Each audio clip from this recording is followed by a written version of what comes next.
Baik, Bismillahirrahmanirrahim. Uhayyikum bitahiyatil Islam. Assalamualaikum warahmatullahi wabarakatuh.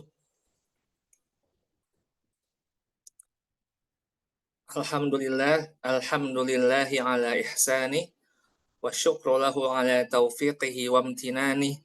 Asyhadu an la ilaha illallah wahdahu la syarikalah ta'ziman li sya'nih. Wa asyhadu anna sayyidana Muhammadan abduhu wa rasuluhu ad-da'i ila ridwani. Allahumma salli wa sallim ala sayyidina wa syafi'ina wa maulana Muhammadin wa ala alihi wa ashabihi wa man sara ala nahjihi ila yaumil qiyamati wa ba'du. Yang kami hormati perwakilan dari KKMI Libya yang telah hadir pada kesempatan malam hari ini, dan yang kami cintai para tulab dan tolibat yang turut hadir pada kesempatan webinar Zoom malam hari ini. Pertama-tama yang paling utama, puji dan syukur tak lupa kita haturkan kepada Allah Subhanahu wa Ta'ala, Rabbus samawati wal ard, yang telah memberikan kepada kita berbagai macam nikmat dan karunia, yang mana semoga dari segala nikmat yang Allah berikan kepada kita dapat memberikan kepada kita semangat untuk terus meningkatkan ketakwaan kita kepada Allah Subhanahu wa Ta'ala, wabil khusus meningkatkan semangat kita dalam menuntut ilmu di jalan Allah Subhanahu wa Ta'ala. Selawat dan salam tak lupa kita haturkan kepada Nabi kita, Rasul kita, uswah hasanah kita, Nabi Muhammad sallallahu alaihi wasallam, beserta para keluarganya, para sahabatnya, dan kita selaku umatnya hingga yaumil qiyamah. Amin ya rabbal alamin. Baik teman-teman yang dirahmati Allah Subhanahu wa Ta'ala, bagaimana kabarnya semua? Semoga teman-teman semua dalam keadaan sehat walafiat. Dan di sini kita melihat untuk waktu Indonesia bagian barat, terutama di Jakarta dan sekitarnya, kita baru saja melaksanakan sholat Isya. Dan untuk daerah Jawa Timur, Jawa Tengah mungkin sudah melaksanakan sholat Isya terlebih dahulu. Dan untuk daerah Sumatera, wabil khusus Aceh, sepertinya sedang menunggu sholat Isya, atau sebagian malah ada yang belum melaksanakan sholat Isya. Ala kulli hal, dari perbedaan waktu ini tentunya semoga kita selalu tetap menjaga semangat kita dalam menuntut ilmu. Dan juga bagi teman-teman, waktu Indonesia Tengah dan waktu Indonesia Timur tentunya sekarang sudah larut malam ya. Waktu Indonesia Tengah berarti sekarang sudah jam 20.40, dan waktu Indonesia Timur sudah jam 21.40 waktu Indonesia bagian Barat. Baik teman-teman semua yang dirahmati Allah, sebelum kita lanjutkan, mungkin kita seperti biasa ingin absen terlebih dahulu di antara teman-teman yang hadir pada kesempatan malam hari ini, berasal dari sekolah mana dan juga daerah mana. Silakan tulis di kolom chat. Kita ingin membaca kolom chat teman-teman yang hadir pada kesempatan malam hari ini, berasal dari daerah mana dan juga dari sekolah mana. Oke, di sini ada alumni SMAN 30 dari Jakarta. Ada dari Ar-Rawdatul Hasanah, Medan, Sumatera Utara. Barakallahu fiik ya. Ini ada dari Pulau Jawa, ada Pulau Sumatera juga ada. Yang lainnya, ada dari Ponpes Binbas, Yogyakarta. Ada alumni UMM Malang, ada dari Jakarta, alumni MA Milbos, ada dari Pondok Darussalam Gontor.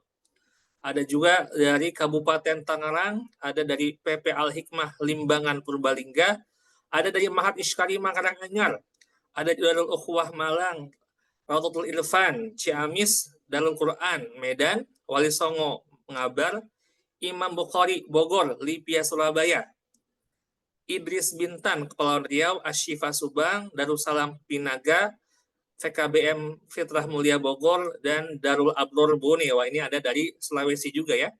Ada juga alumni Lipia Aceh. Mungkin saya cukupkan pembacaan asal teman-teman semua. Jadi kita bisa lihat tadi ada yang berasal dari Sumatera, Pulau Jawa, dan juga tadi ada berasal dari Bone, Sulawesi. Barakallahu fikum. Kita bisa melihat ya teman-teman semua, berasal dari berbagai macam daerah di Indonesia. Baik teman-teman semua yang dirahmati Allah, pada kesempatan malam hari ini kita sudah kehadiran dari pembicara kita, yaitu senior kita, Kak Fadil Novel Abdullah, yang mana beliau sudah ada di tengah-tengah kita semua. Namun sebelum kita lanjutkan, izinkan saya sebagai moderator untuk membacakan biografi singkat beliau. Nama beliau adalah Fadil, tempat tinggal di Yogyakarta. Untuk riwayat pendidikan SMP, SMA Firdaus Jembrana Bali, kemudian Ma'had Ali bin Abi Thalib Muhammadiyah Yogyakarta, kemudian dari tahun 2023 sampai sekarang kuliah di Kuliah Dakwah Islamiyah atau International Islamic College di Tripoli, Libya. Jadi bahasa Arabnya itu Kuliah Dakwah Islamiyah Al-Alamiyah. Ada internasionalnya. Kalau bahasa Inggrisnya International Islamic College di Tripoli, Libya. Untuk pengalaman organisasi, beliau merupakan ketua panitia Camaba KKMI Libya. Wah, jadi teman-teman sekarang sedang bertemu dengan ketua panitianya. Jadi memang berarti beliau merupakan sosok yang sangat berpengaruh dalam memberikan kebijakan-kebijakan dalam pendaftaran tahun ini. Dan juga beliau merupakan wakil ketua umum KKMI Libya tahun 2025, kemudian Kepala Pusat Karir dan Bisnis Perhimpunan Pelajar Timur Tengah PPIDK Timtengka 2024 sampai sekarang, dan juga Wakil Bendahara Umum Pimpinan Istimewa Muhammadiyah PCIM dari 2023 sampai sekarang. Dan juga insya Allah beliau sudah hadir di tengah-tengah kita semua. Namun sebelum kita lanjutkan, mungkin Ana ingin sedikit flashback ya, bagaimana kesan pribadi Ana dengan Libya itu sendiri. Karena memang ketika zaman-zaman saya itu lulus SMA, tidak terdengar sama sekali pemberitaan tentang pendaftaran Libya. Kenapa? Karena memang zaman itu sedang konflik-konfliknya. Jadi memang tidak ada pendaftaran Libya, dan itu sudah terputus selama sekian tahun sampai akhirnya Libya itu membuka pendaftaran setelah kondisi sudah membaik. Namun Libya ini bukanlah kampus baru seperti Al-Qasimiyah yang memang baru buka beberapa tahun belakangan, tetapi Libya ini merupakan kampus yang sudah lama sebenarnya. Karena kita bisa melihat banyak guru kita, mungkin yang terkenal ada Ustadz Adi Hidayat, dan saya pribadi ada guru saya dulu ketika di asrama, itu juga beliau merupakan alumni Libya. Jadi memang ini merupakan kampus yang sebenarnya tidak asing, sudah lama, namun sempat vakum beberapa tahun dalam penerimaan mahasiswa, dan sekarang sudah mulai konsisten dalam menerima mahasiswa internasional dalam beberapa tahun belakangan ini. Dan juga spesialnya adalah beasiswa yang diberikan itu merupakan beasiswa yang sangat spesial, sampai makan harian pun itu mendapatkan beasiswa. Ini merupakan sebuah nikmat yang mungkin jika Ana ingin mengulang waktu kembali, ingin mencoba daftar juga, namun zaman Ana tidak ada pendaftaran karena sedang ada konflik.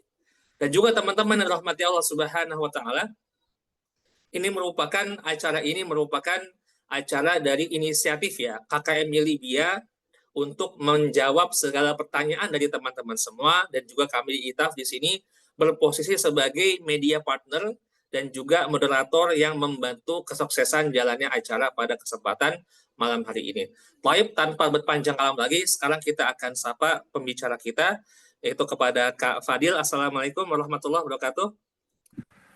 Waalaikumsalam warahmatullahi wabarakatuh, Ustaz. Ahlan wa sahlan. Baik, ahlan wa sahlan ya kepada Kak Fadil yang telah hadir pada kesempatan malam hari ini dan akan langsung membimbing teman-teman. Ini langsung ketua panitianya gitu kan. Jadi kalau ada apa-apa langsung yang menjawab adalah ketua panitianya.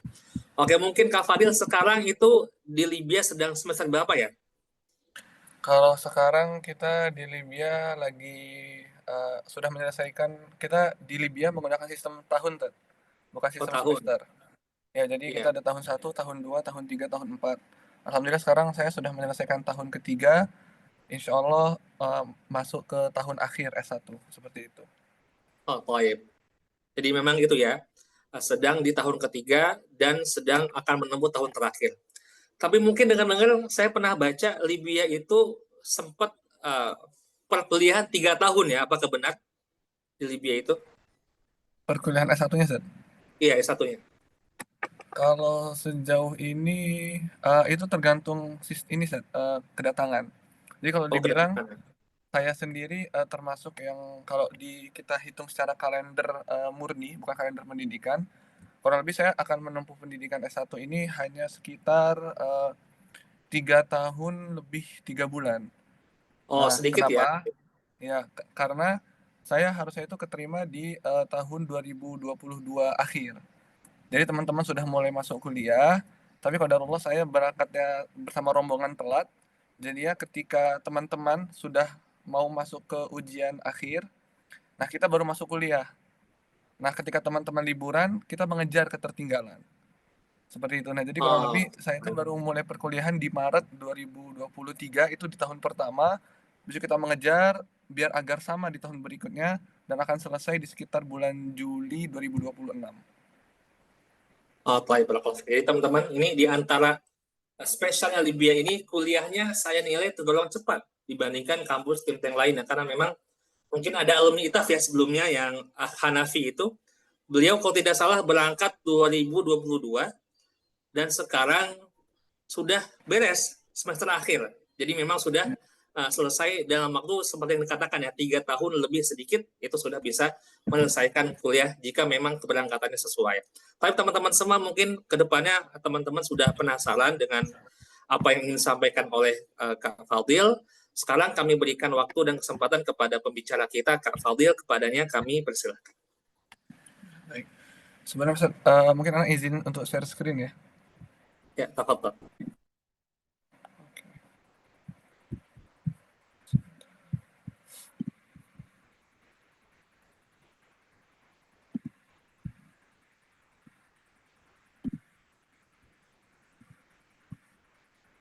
Apakah sudah kelihatan Ustaz atau belum? Uh, sudah, Sudah ya? sudah, sudah, Sudah Ustaz? sudah ada, jelas. Oke. Bismillahirrahmanirrahim. Assalamualaikum warahmatullahi wabarakatuh. Waalaikumsalam warahmatullahi wabarakatuh. Alhamdulillahirabbil alamin wassalatu wassalamu ala asyrafil anbiya'il mursalin sayyidina wa habibina Muhammadin wa ala alihi wa sahbihi ajma'in. Amma ba'du. Rabbi shrah li sadri wa yassir li amri wahlul 'uqdatam min lisani yafqahu qawli. Allahumma anfa'na bima 'allamtana warzuqna ilman yanfa'una. Amin amin ya rabbal alamin. Alhamdulillahirabbil alamin.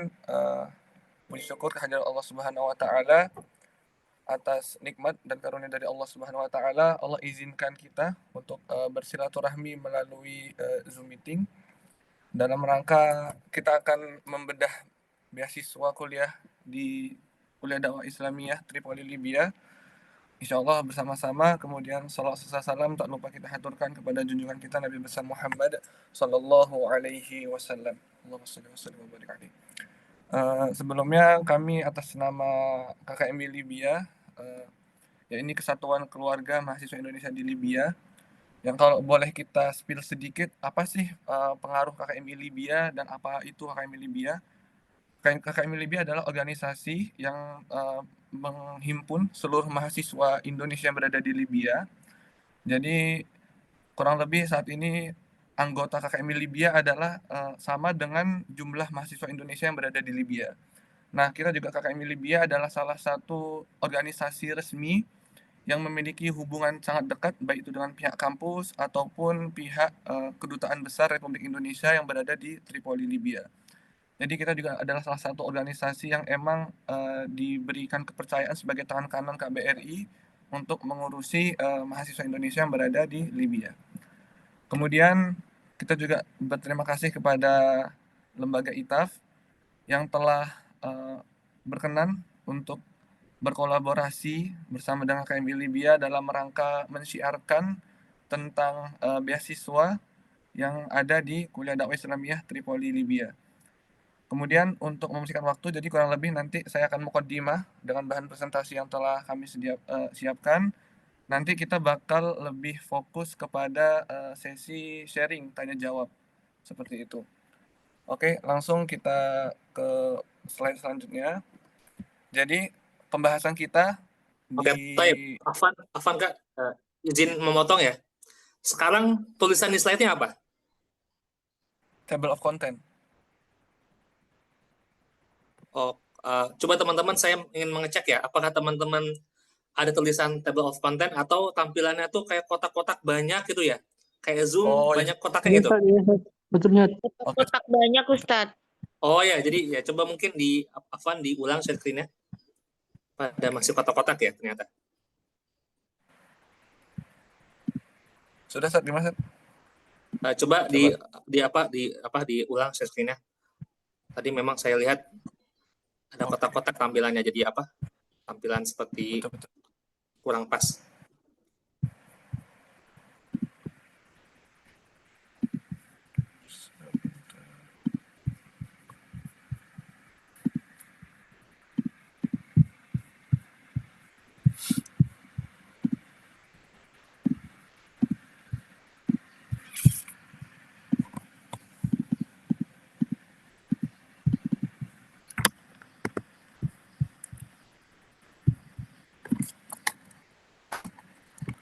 Atau bisa dibantu dari antum, bisa nggak Sat, kira-kira Sat? Ini agak nggak tahu ya. Type. Anda usahakan ya, mungkin bisa ini ya. Mungkin bisa antum sambil mulai juga, nanti Anda sambil share screen kan. Oke, coba sebentar.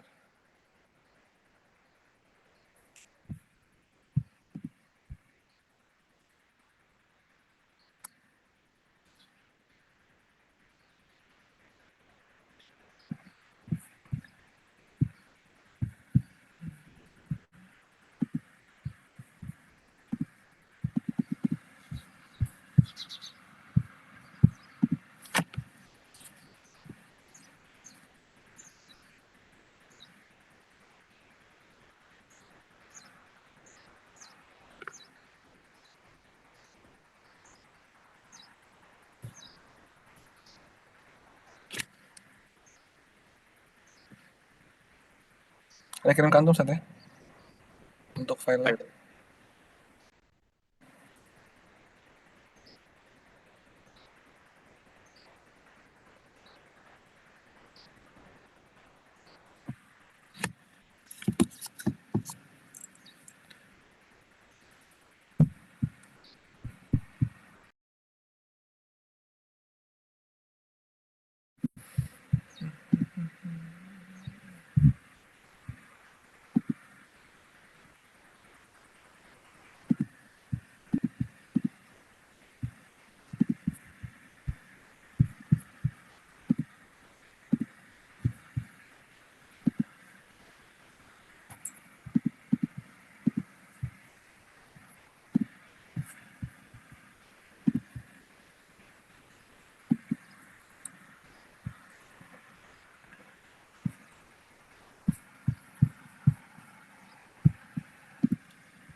Oke.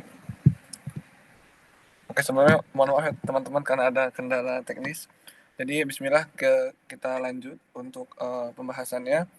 Jadi nanti mungkin saya juga mohon maaf nanti kalau emang sinyalnya agak ada gangguan, karena kita di Libya juga sinyalnya masih sedikit belum maksimal.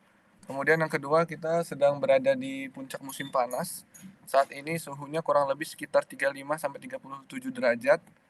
Jadi mungkin nanti ada kendala sedikit karena device juga kita sudah mulai merasa, laptopnya sudah mulai merasa menghangatkan tubuhnya dengan sendirinya. Kurang lebih seperti itu.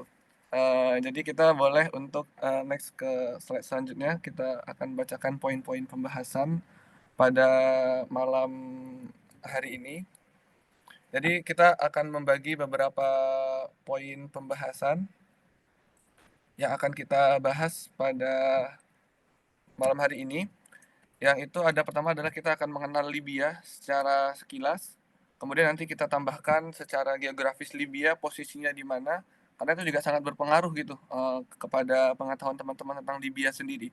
Kan kalau teman-teman ngelihat gambaran Saudi di mana sudah tahu, di Mesir di mana sudah tahu. Kemudian kita juga bakal kepada fokus pembicaraan kita malam hari ini, yaitu sekilas tentang kuliah dakwah Islamiyah, kita menyingkatnya KDI gitu. Jadi kuliah dakwah Islamiyah kita singkatnya KDI, kan kalau Universitas Islam Madinah kita singkatnya UIM dan lain sebagainya. Kemudian di poin selanjutnya kita akan mengenalkan kepada teman-teman tentang jenjang perkuliahan, kemudian ada fasilitas beasiswa, kemudian mata kuliah juga, kemudian jalur pendaftaran, dan nanti di akhir ada sekitar ada sekilas gitu tentang galeri atau gambaran gimana sih bentuk kuliah dakwah Islamiyah seperti itu. Oke, ini Ustaz boleh next ke slide selanjutnya. Oke, nah tentang Libya sendiri, singkatnya nama Libya itu berasal dari bahasa Mesir kuno yang berarti lebu, sebutan untuk suku Berber yang tinggal di sebelah barat Sungai Nil. Istilah ini kemudian diadopsi oleh bahasa Yunani menjadi Libya. Kemudian pada zaman Yunani kuno, seluruh wilayah Afrika Utara bagian barat Mesir bahkan kadang digunakan untuk merujuk pada seluruh benua Afrika. Seiring dengan perkembangannya zaman, istilah Libya akhirnya menjadi nama atau dijadikan nama bagi salah satu negara yang terletak di kawasan Afrika Utara. Seperti itu. Jadi kurang lebih kalau bisa kita bilang Libya sendiri itu sama Mesir sebelahan, kemudian sama Tunisia juga sebelahan. Nah, nanti kita akan gambarkan lagi secara letak Libya itu di slide selanjutnya. Seperti itu. Boleh next slide. Oke, letak geografis Libya. Libya adalah negara di Afrika Utara yang berbatasan langsung dengan Laut Mediterania di utara, kemudian serta 6 negara daratan. Jadi di timur Libya ada negara Mesir, kemudian di tenggaranya ada negara Sudan dan Chad, kemudian di selatannya ada negara Niger, kemudian Aljazair serta Tunisia itu berada di baratnya Libya. Kemudian untuk ibu kota sendiri, ibu kota dari Libya adalah Tripoli. Jadi kampus kuliah dakwah Islamiyah sendiri terletak di ibu kotanya Libya. Kemudian dan bahasa resmi dari di negara Libya sendiri adalah bahasa Arab. Tapi lagi-lagi seperti yang teman-teman ketahui, jadi di negara Arab sendiri memang menggunakan bahasa Arab, tapi berbeda-beda. Atau kita bisa sebutnya ada bahasa Fusha, itu bahasa yang kita pelajari sehari-hari, bahasa Arab yang dari kitab-kitab ataupun dan lain sebagainya. Tapi lagi-lagi di setiap negara ini ada bahasa amiyahnya atau sesuai dengan bahasa pasarannya setiap negara. Jadi bahasa amiyah Mesir dan Libya berbeda, dengan Saudi berbeda, dengan Tunisia berbeda, dan lain sebagainya. Kemudian mayoritas penduduknya adalah beragama Islam Sunni. Kemudian dengan luas Libya sendiri 1,76 juta kilometer persegi dan populasi masyarakatnya sekitar 7 juta jiwa. Dan Libya memiliki cadangan minyak bumi yang sangat besar. Jadi kalau bisa kita bilang juga Libya termasuk salah satu negara penghasil minyak terbesar di Timur Tengah gitu. Jadi karena pendapatan terbesar negara itu berasal dari jual beli minyak yang dimiliki oleh Libya itu sendiri. Kemudian kurang lebih secara gambaran singkatnya, iklim di Libya itu terbagi menjadi 2 musim utama, yaitu musim panas yang panas dan kering serta musim dingin yang sejuk dan lembab. Jadi ini secara umum doang. Jadi ada 2 musim. Tapi lagi-lagi untuk poin poin pembahasan musim ini, kalau kita bisa gambarkan secara umum itu ada 4 musim. Jadi ada musim panas, musim dingin, musim semi, dan musim gugur. Tapi lagi-lagi musim yang benar-benar sampai puncaknya itu adalah musim dingin. Kalau musim dingin puncaknya hampir sampai sekitar 5 sampai 7 derajat. Kemudian kalau musim panas puncaknya ada di sekitar 35 sampai 37 derajat. Seperti itu. Kemudian untuk poin selanjutnya itu berkaitan dengan sejarah singkat atau apa itu kuliah dakwah Islamiyah. Tadi benar yang disampaikan oleh Ustaz Rafif Kamal, bahwasanya kampus kuliah dakwah Islamiyah ini salah satu kampus yang juga sudah lama, jadi kalau dibilang baru juga tidak, karena didirikan pada tahun 1974 berdasarkan surat keputusan dari Libya sendiri di tahun 1974. Kampus ini berada di bawah naungan Yayasan Jamiah Dakwah Islamiyah atau World Islamic Call Society yang berada di Tripoli, Libya. Jadi kampus ini adalah termasuk sebagai salah satu kampus swasta yang berada di bawah yayasan, bukan di bawah kampus negeri gitu. Kemudian kampus ini sendiri, yakni Kuliah Dakwah Islamiyah, memiliki beberapa cabang di beberapa negara, yaitu Turki, Indonesia, Lebanon, Benin, Senegal, Chad, dan Britania. Terdapat beberapa cabang yang lain yang telah ditutup seperti di Suriah setelah revolusi Suriah ditutup langsung, kemudian Pakistan juga ditutup cabangnya pada akhir tahun 90-an. Kemudian Kuliah Dakwah Islamiyah sendiri memberikan ijazah untuk berbagai jenjang pendidikan yang terakreditasi dan diakui oleh Kementerian Pendidikan Libya, baik itu ijazah S1-nya, ijazah S2-nya, dan ijazah S3-nya. Jadi kalau bisa kita bilang kampus ini juga memiliki hubungan yang sangat erat sekali dalam beberapa tahun terakhir dengan negara Indonesia, termasuk salah satu yang menjadi wasilah kedekatan antara kampus Kuliah Dakwah Islamiyah dengan pihak Indonesia sendiri melalui wasilah Al-Ustadz Dr. Adi Hidayat LCMA. Jadi kalau bisa kita bilang selama beberapa tahun terakhir nanti akan kita bahas di di bagian akhir nanti. Jadi pendaftarannya itu lebih diprioritaskan melalui jalur Adi Hidayat dan lain sebagainya. Kemudian kemarin juga rektor kita sempat menjadi tamu undangan khusus ketika launching Gerakan Indonesia Menanam Gerina, yang dimana dihadiri oleh beberapa menteri termasuk juga Bapak Presiden kita Bapak Prabowo Subianto. Jadi kalau bisa kita bilang selama beberapa tahun terakhir hubungan Indonesia dengan kampus Kuliah Dakwah Islamiyah ini semakin erat seperti itu. Boleh next ke poin selanjutnya, Ustaz?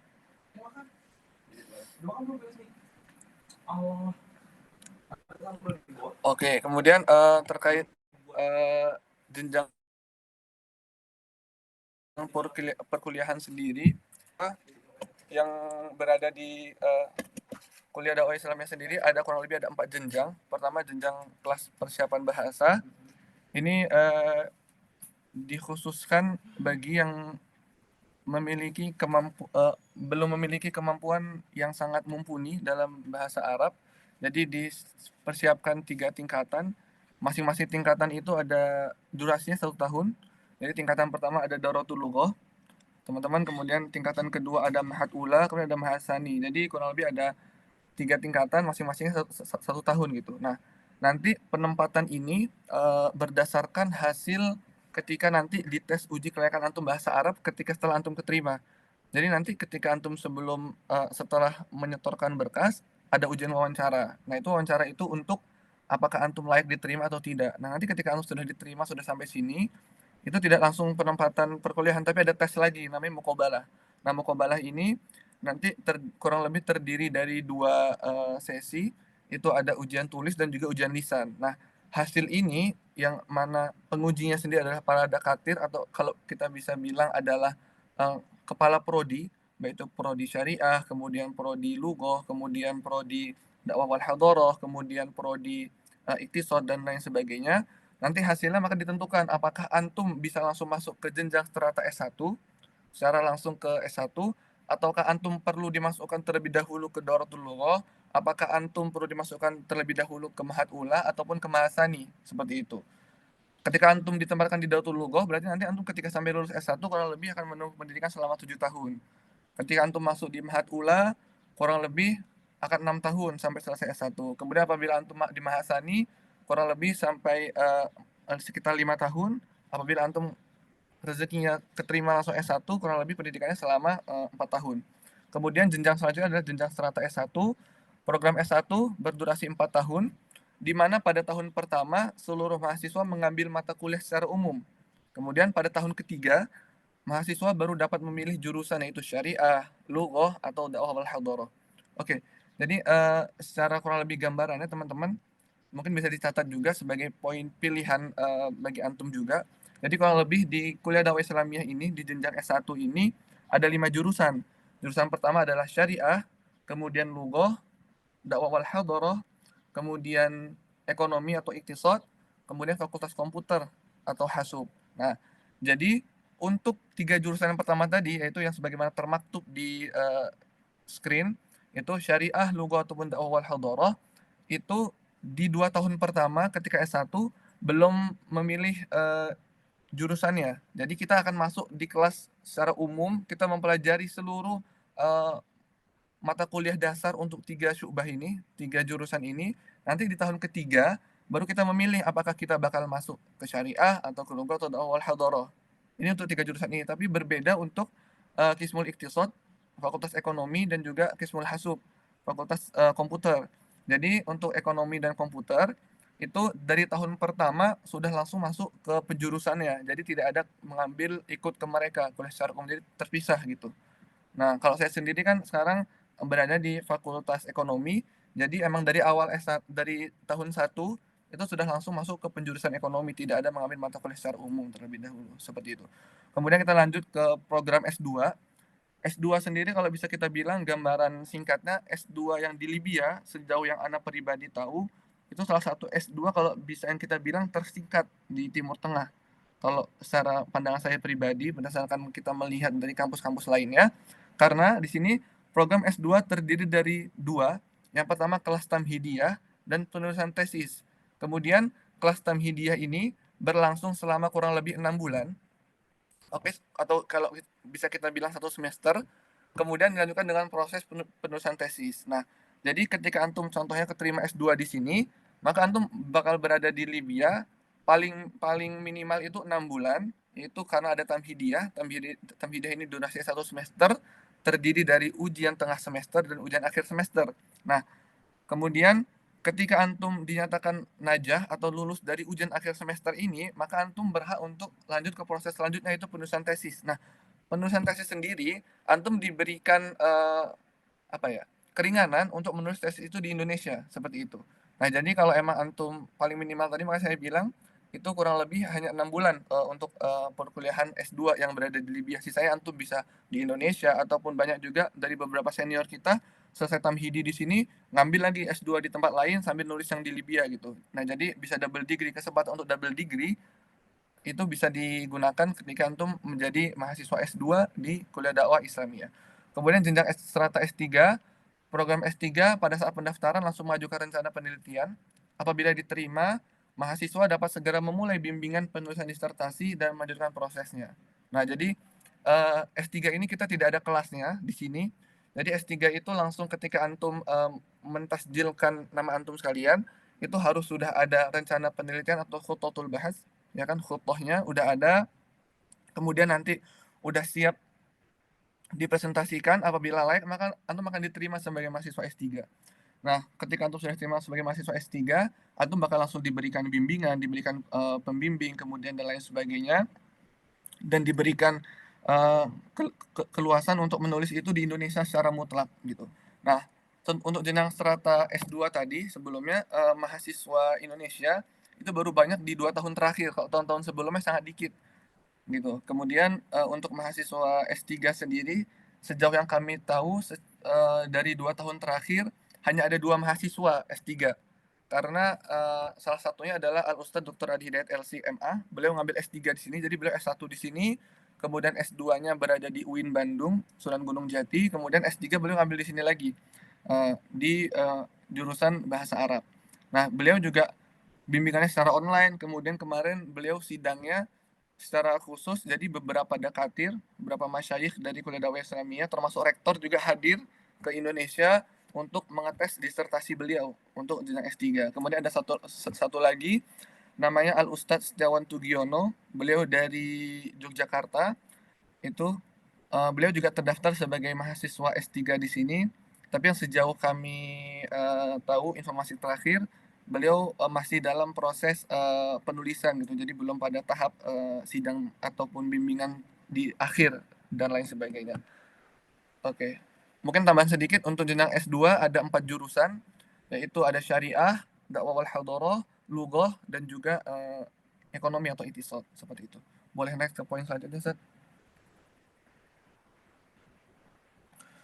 Oke, nah di sini ada fasilitas beasiswa nih, yang mungkin yang menjadi pertimbangan salah satu teman-teman alasan mendaftar di Timur Tengah ada karena ada beasiswa, seperti itu kan, karena Ana pribadi juga itu dibilang salah satu alasan ya. Nah, fasilitas beasiswa yang disediakan oleh kampus Kuliah Dakwah Islamiyah secara umum, itu kita sudah mengerucutkannya menjadi 8 poin, itu ada makan 3 kali sehari seperti yang dibilang oleh Ustaz Rafif Kamal tadi, ada makan 3 kali sehari secara gratis, jadi benar-benar gratis, tidak ada biaya subsidi ataupun kita bayar 5%-nya, 10% atau 50%-nya, tapi benar-benar gratis.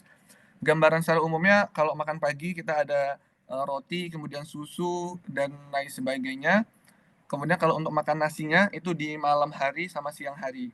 Nah, lauknya juga beragam gitu. Kalau bisa kita bilang ada ayam, ada daging, kemudian ada kuah-kuahan, kemudian ada buah-buahan juga dan lain sebagainya. Kemudian kita juga mendapatkan air air minum galon secara rutin tiap minggunya. Kemudian untuk izin tinggal atau iqomah itu juga menjadi salah satu beasiswa yang diberikan oleh kampus, bahwasanya kampus menanggung ijroat izin tinggal kita atau pemberkasan izin tinggal kita. Karena kita kan orang luar, kita paspor Indonesia, kita tidak mungkin membuat KTP Libya karena kita masih keluarga negara Indonesia, maka kita mengurus namanya izin tinggal atau iqomah kita sebutnya. Nah, kemudian di poin selanjutnya kita juga disediakan fasilitas asrama tinggal. Kita tinggal berada di dalam lingkungan kampus, jadi kurang lebih gambarannya kita disediakan kamar, uh, kurang lebih sekarang itu ada sekitar 6 asrama yang digunakan atau 5. Itu ada 4 lantai. Jadi per kamar itu terdiri dari 3 orang, biasanya berbeda-beda warga negara gitu. Kayak saya sendiri sekarang tinggal dengan orang dari negara Nigeria dan juga Sierra Leone gitu. Nah, fasilitas yang kita dapatkan di asrama tinggal ini semua sudah tersedia, lemari, kemudian kamar mandi dalam, kemudian ada kasur, kemudian ada ranjang, bantal, selimut, dan lain sebagainya, kipas angin dan sebagainya sudah disediakan oleh pihak kampus gitu secara gratis. Kemudian selanjutnya ada tiket pesawat. Secara umum kalau garis besarnya tiket pesawat sendiri yang diberikan oleh kampus ada 3 kriteria. Yang pertama adalah tiket keberangkatan ketika pertama kali keterima. Kemudian nanti tiket ketika tahun 2 S1 apabila antum dinyatakan najah atau lulus dari S1, ketika antum dinyatakan najah dari tahun 2, ujian akhir tahun 2 seperti itu ya kalau kita bisa bilang semester 4-nya, itu antum bakal mendapatkan tiket PP pulang pergi dari Libya ke Indonesia, pulang pergi untuk liburan musim panas, itu ditanggung secara mutlak oleh kampus. Kemudian nanti di tiket yang kriteria ketiga adalah tiket di akhir, ketika antum sudah menyelesaikan wisuda S1 dan lain sebagainya, maka antum bisa mendapatkan tiket untuk pulang ke Indonesia secara gratis dari pihak kampus gitu, kurang lebih. Nah, jadi perbedaannya mungkin kalau dengan negara-negara lain seperti khususnya Saudi, kita tiketnya hanya tidak tiap tahun gitu. Jadi ketika awal berangkat, ketika di semester 4 di tengah-tengah S1, kemudian ketika di akhir. Kemudian selanjutnya gratis biaya pendidikan, kita tidak ada uang SPP, tidak ada uang lain sebagainya, uang-uang pendaftar ulang dan lain sebagainya, itu benar-benar mutlak gratis semuanya, sudah digratiskan oleh pihak kampus, kita hanya tinggal fokus belajar, dan kita bisa menggunakan uang kita yang kita punya itu untuk kebutuhan yang lainnya seperti itu. Nah, kemudian poin selanjutnya ada uang saku bulanan.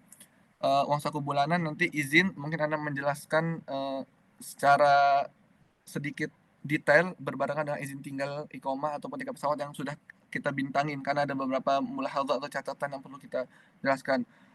Fasilitas kesehatan juga. Jadi fasilitas kesehatan kita mendapatkan di dalam lingkungan kampus sendiri ada klinik atau rumah sakit kecil, rumah sakit mini gitu, yang menyediakan dokter, kemudian nanti juga kalau kita sakit, kita mengajukan obat-obatan nanti akan di-cover oleh kampus dan lain sebagainya.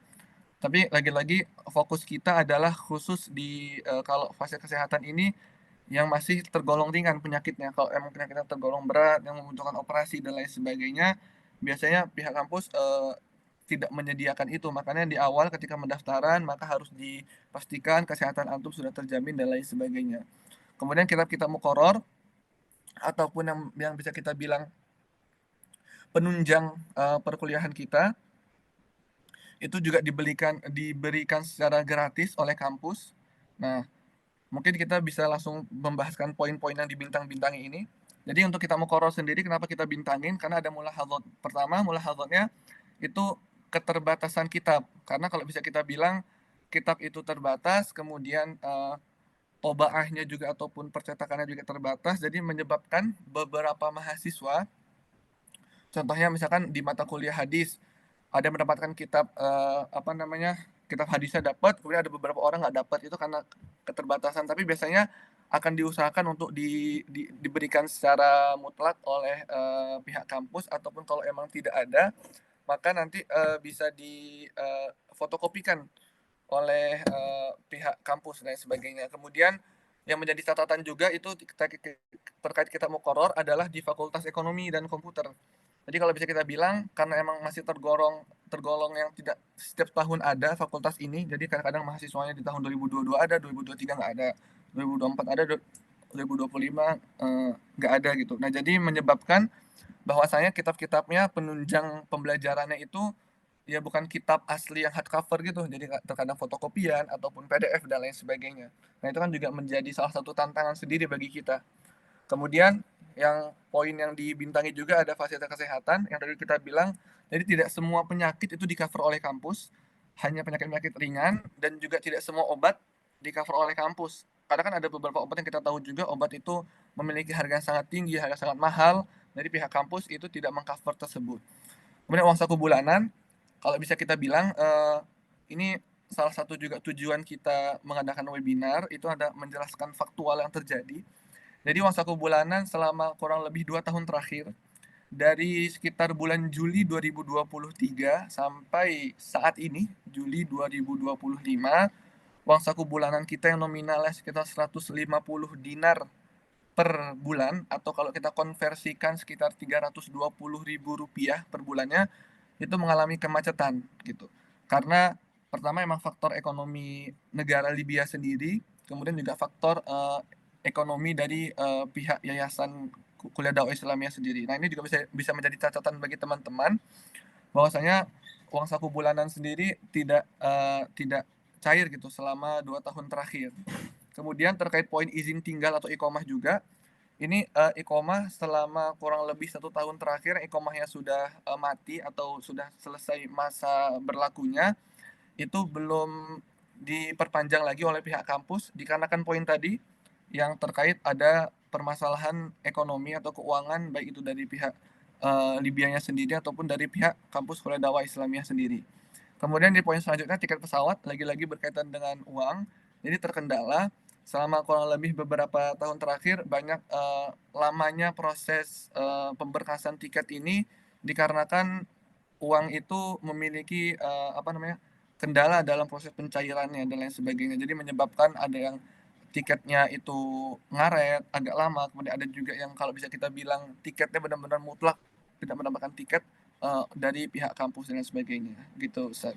Boleh di next ke poin selanjutnya, Ustaz Rafif.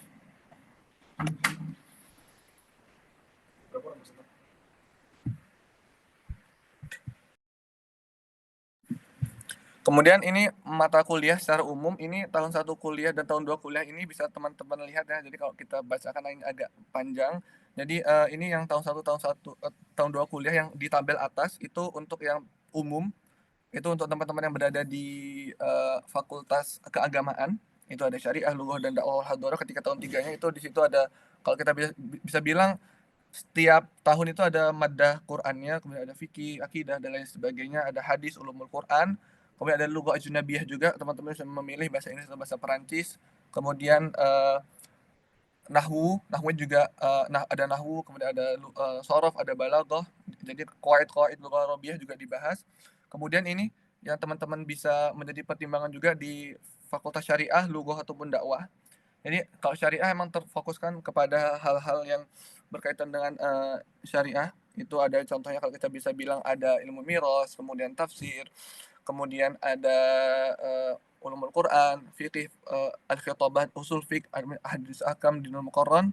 Kemudian ada kalau di lughah itu benar-benar fokus dia qawaid lughah arabiyahnya, nahwunya diperdalam lagi, sharafnya diperdalam lagi, kemudian ada an-naqd al-adabi fil qadim, kemudian al-balaghahnya, tadribat lughawiynya juga diperdalam lagi. Kemudian di dakwah itu lebih fokus kepada kalau kita bisa bilang dakwah itu dakwah al-hadarah, jadi fakultas dakwah dan peradaban. Jadi bagaimana nanti antum akan mendakwahi orang sesuai dengan hal yang sekarang terjadi, jadi menyesuaikan dengan zaman. Nah, semua itu dipelajari di fakultas dakwah seperti itu. Boleh next ke poin selanjutnya, Ustaz? Nah, kemudian untuk di tahun 4 kurang lebih sama, yang di tahun 4 yang teman-teman dari Fakultas Keagamaan, dia lebih agak tinggi lagi pembahasannya, jadi emang udah ada tafsirnya lebih tinggi lagi, kemudian ada Qaatul Bahas dan lain sebagainya.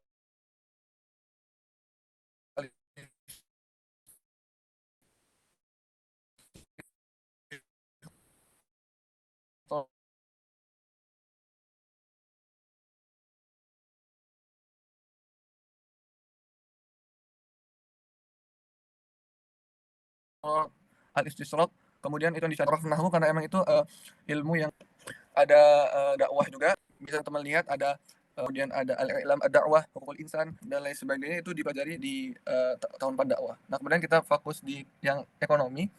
Jadi ekonomi itu sepengalaman saya pribadi. Jadi ekonomi sendiri tahun 1 sama tahun 2, tahun 3, tahun 4 itu beragam. Jadi kita ada yang mempelajari ekonomi kontemporer, ada mempelajari ekonomi syariah. Kenapa kita mempelajari ekonomi kontemporer? Karena agar kita bisa tahu gitu alasan kenapa sih kok secara hukum syariah itu uh, apa namanya, contohnya bank konvensional itu dihukumi haram. Kita udah mempelajari, kita udah tahu seluk-beluknya, kita tahu ta'rifatnya, tahu sejarahnya. Nah, dari situ kita bisa menyimpulkan, oh ini alasan ternyata diharamkan. Kemudian kita juga mempelajari ekonomi syariah. Kenapa ekonomi syariah menjadi apa namanya, uh, pengganti dari ekonomi konvensional dan lain sebagainya, itu dipelajari di sini. Tapi lagi-lagi di kita sendiri di iktisad, di ekonomi, mendapatkan beberapa pelajaran yang emang didapatkan teman-teman di keagamaan. Contohnya ada kita dapat fikih ibadah, kemudian dapat sirah nabawiyah, kemudian kita dapat usul fik, kemudian kita dapat fikih muamalat, fikih mawarif, kita dapat dakwah doa juga dapat, dan lain sebagainya gitu. Boleh ke poin selanjutnya, Ustaz? Nah, di sini teman-teman. Ini yang bisa menjadi teman-teman apa namanya? Ini juga bahan untuk berpikir tentang pendaftaran kuliah dakwah Islamiyah. Jadi secara umum, jalur pendaftaran kuliah dakwah Islam ini ada 2 jalur. Jadi ada jalur kampus, kemudian ada jalur Ustadz Adi Hidayat, yaitu uh, salah satu alumni. Nah, jadi kurang lebih yang sekarang dibuka atau kemarin juga alhamdulillah kita juga terima kasih kepada ITAF telah menyebarkan informasinya. Jadi yang informasi yang juga ada di feed IG ITAF, bisa teman-teman lihat juga nanti. Itu adalah yang poin nomor 1, jalur kampus. Itu kurang lebih pembukaannya melalui website resmi kampus ataupun link yang disediakan oleh kampus, yang linknya disediakan di media sosial kampus, baik itu di Instagram, di Facebook, dan sebagainya. Itu yang sedang buka sekarang dari awal Juli sampai akhir Juli, 31 Juli. Nah, itu. Nah, tadi yang poin-poin tadi juga yang kita bahas itu adalah beasiswa yang jalur kampus seperti itu. Nah, kemudian yang kedua adalah jalur Saadi Hidayat. Jadi alhamdulillah anak pribadi yang termasuk yang alhamdulillah keterima di kuliah dakwah Islamiyah melalui jalur Saadi Hidayat, poin jalur pendaftaran nomor 2. Nah, jalur usaha hidayah sendiri juga terjadi menjadi beberapa jalur gitu. Nah, karena beliau kan juga memiliki beberapa ikatan organisasi dan lain sebagainya. Nah, kurang lebih kita bisa baca di sini. Pertama adalah jalur murni Kontum Akhyar Indonesia. Kontum Akhyar adalah lembaga yang emang di bawah usaha hidayat, lembaga usaha hidayat sendiri. Nah, kalau anak sendiri termasuk yang jalur murni Kontum Akhyar, jadi pembukaannya emang di IG resmi beliau, pembukaannya di YouTube resmi beliau, yang ngetes beliau langsung, kemudian yang ngurusi juga tim beliau langsung secara mutlak. Nah, itu murni Kontum Akhyar. Kemudian pimpinan pusat Muhammadiyah. Dari pimpinan pusat Muhammadiyah, kalau bisa kita bilang adalah pengumuman yang diberikan oleh pimpinan pusat Muhammadiyah, mengumumkan bahwa saya terbuka beasiswa S1 ke Libya. Nah, jadi Muhammadiyah membuka karena memang Muhammadiyah diberikan kuota. Jadi usaha hidayah mendapatkan kuota dari kampus, kemudian kuota dari kampus yang diterima oleh usaha hidayah diberikan kepada pimpinan pusat Muhammadiyah. Muhammadiyah membuka seleksi. Nah, nanti tim seleksinya sendiri dari orang pimpinan pusat Muhammadiyah, kemudian keberangkatan yang ngurus juga pimpinan pusat Muhammadiyah, tapi tetap berkomunikasi secara intensif dengan tim usaha hidayat seperti itu. Kemudian poin selanjutnya adalah Majelis Tablik Pimpinan Pusat Muhammadiyah. Kenapa sih kok berbeda pimpinan pusat Muhammadiyah dan Majelis Tablik Pimpinan Pusat Muhammadiyah? Karena nanti kalau bisa kita bilang perbedaannya adalah ketika di poin akhir, yaitu ketika pengabdian.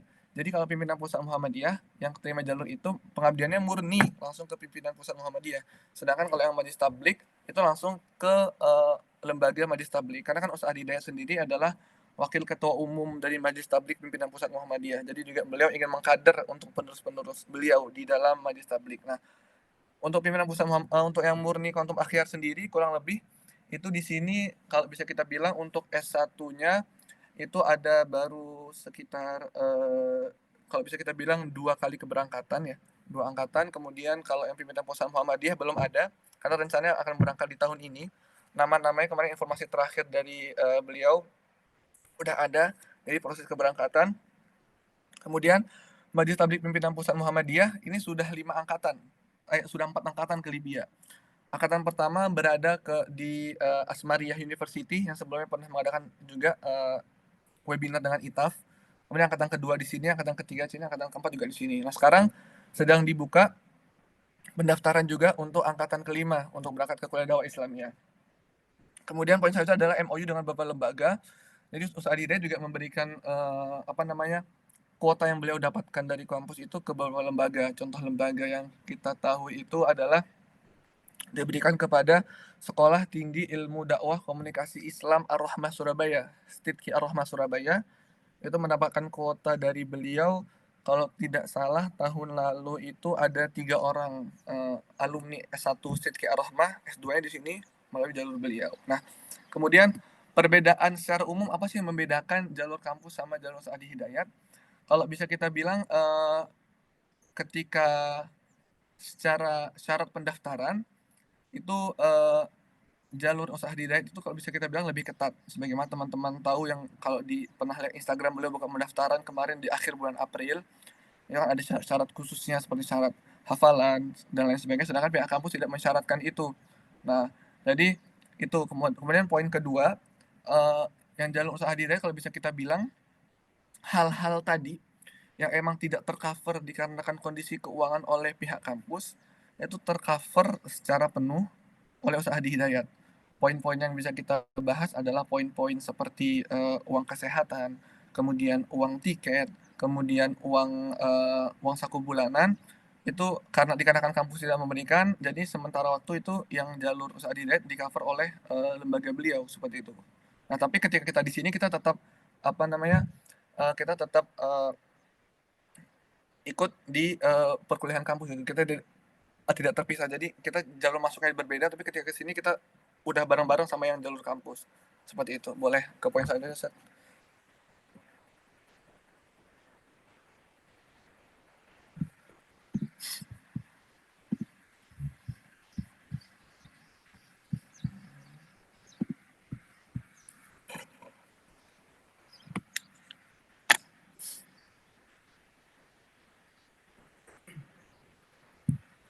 Boleh next ke poin selanjutnya, Ustaz?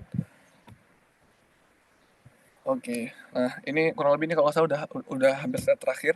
Nah, jadi ini gambaran kampus kuliah dakwah Islamiyah sendiri. Kita lihat dari yang baris pertama ya teman-teman ya, dari yang paling atas, kita dari kiri.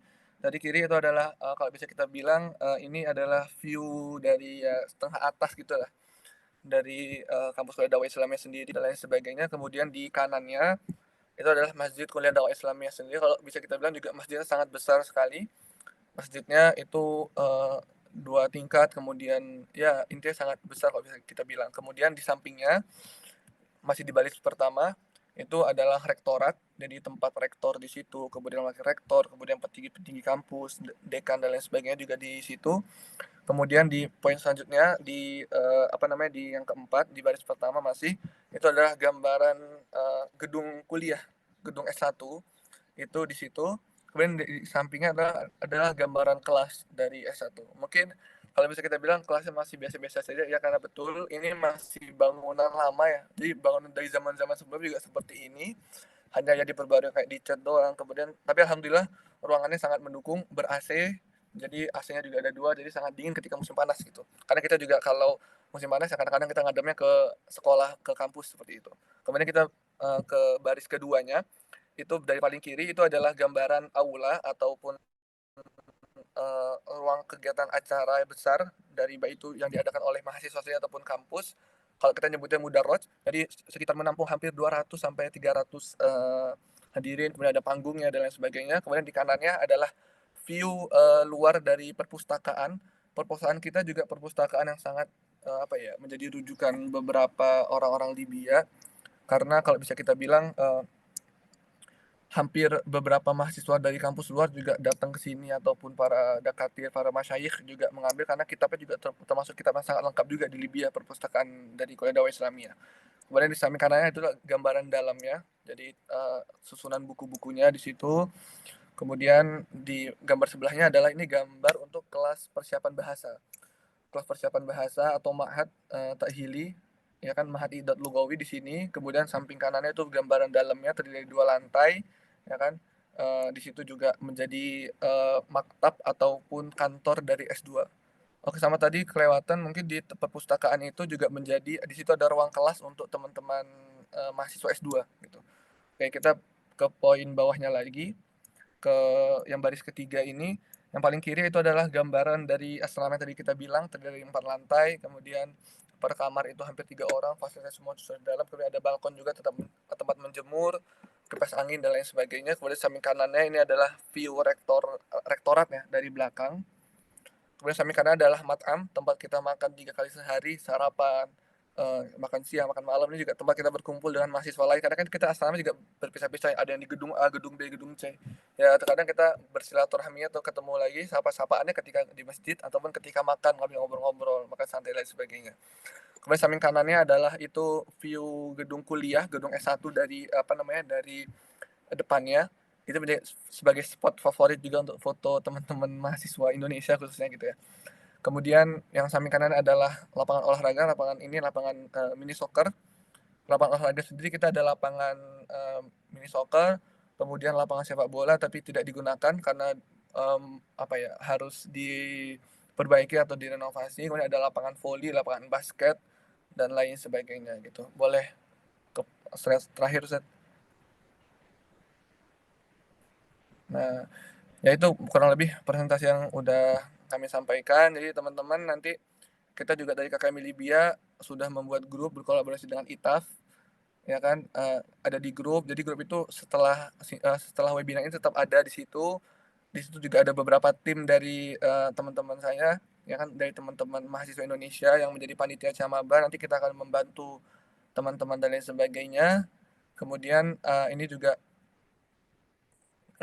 nanti bisa komunikasi via WA langsung terkait pertanyaan-pertanyaan dan lain sebagainya. Dan kita juga tidak membatasi bahwasanya kita hanya menerima konsultasi yang jalur pendaftaran jalur kampus doang. Kita juga menerima semua jalur konsultasi, baik itu jalur kampus, jalur Muhammadiyah, jalur Saadi Hidayat gitu. Karena kita mengurusi seluruh mahasiswa Indonesia seperti itu. Syukran Ustaz Rafif atas bantuannya. Saya sekiranya mohon maaf ada kendala teknis. Seperti Ya, itu. baik, jazakallahu khairan kepada Kak Fadil atas informasinya. Berarti untuk ini ya, sebelum tanya jawab dibuka, kita ingin menggunakan kesempatan ini dulu.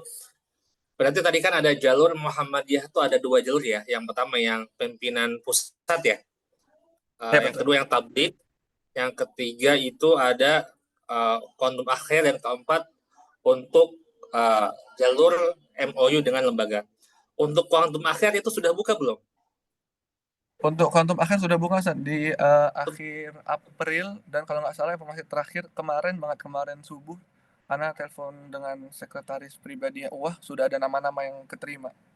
Tinggal proses pemberangkatan. Oh, berarti memang sudah ada sudah ada tesnya dan sudah ditutup pendaftarannya ya untuk tahun ini. Sudah, betul. Kemudian untuk yang tadi pimpinan pusat itu belum ada ya? Pimpinan pusat sudah ada, Sat. Jadi kurang lebih itu pimpinan pusat itu sudah membuka pendaftaran dari akhir tahun lalu kalau nggak salah. Keberangkatannya itu nunggu ajaran baru. Jadi keberangkatannya nunggu di ajaran baru ini, dan yang mengurus keberangkatan juga Al-Ustaz Adi Hidayat gitu. Itu pimpinan pusat Muhammadiyah. Kemudian kalau yang sedang buka itu, Sat, yang sekarang sedang buka, kalau nggak salah timeline terakhir besok tanggal 16 itu yang Majelis Tabligh pimpinan pusat. Jadi nanti bisa jadi pertimbangan teman-teman juga. Nanti Ane bakal share ini ya, pamfletnya dan juga surat resmi dari Majelis Tabligh pimpinan pusat Muhammadiyah di grup di grup kita, grup webinar yang sudah ada. Kita akan share di situ. walaupun kalau boleh Ana spill sedikit Ustaz ya, mungkin kan ini kan karena udah teman-teman udah kumpul di sini nih lumayan banyak juga 81 orang dan keinginannya itu walaupun besok sudah dibuka besok terakhir pendaftaran, nggak apa-apa tetap dikirim aja berkasnya gitu.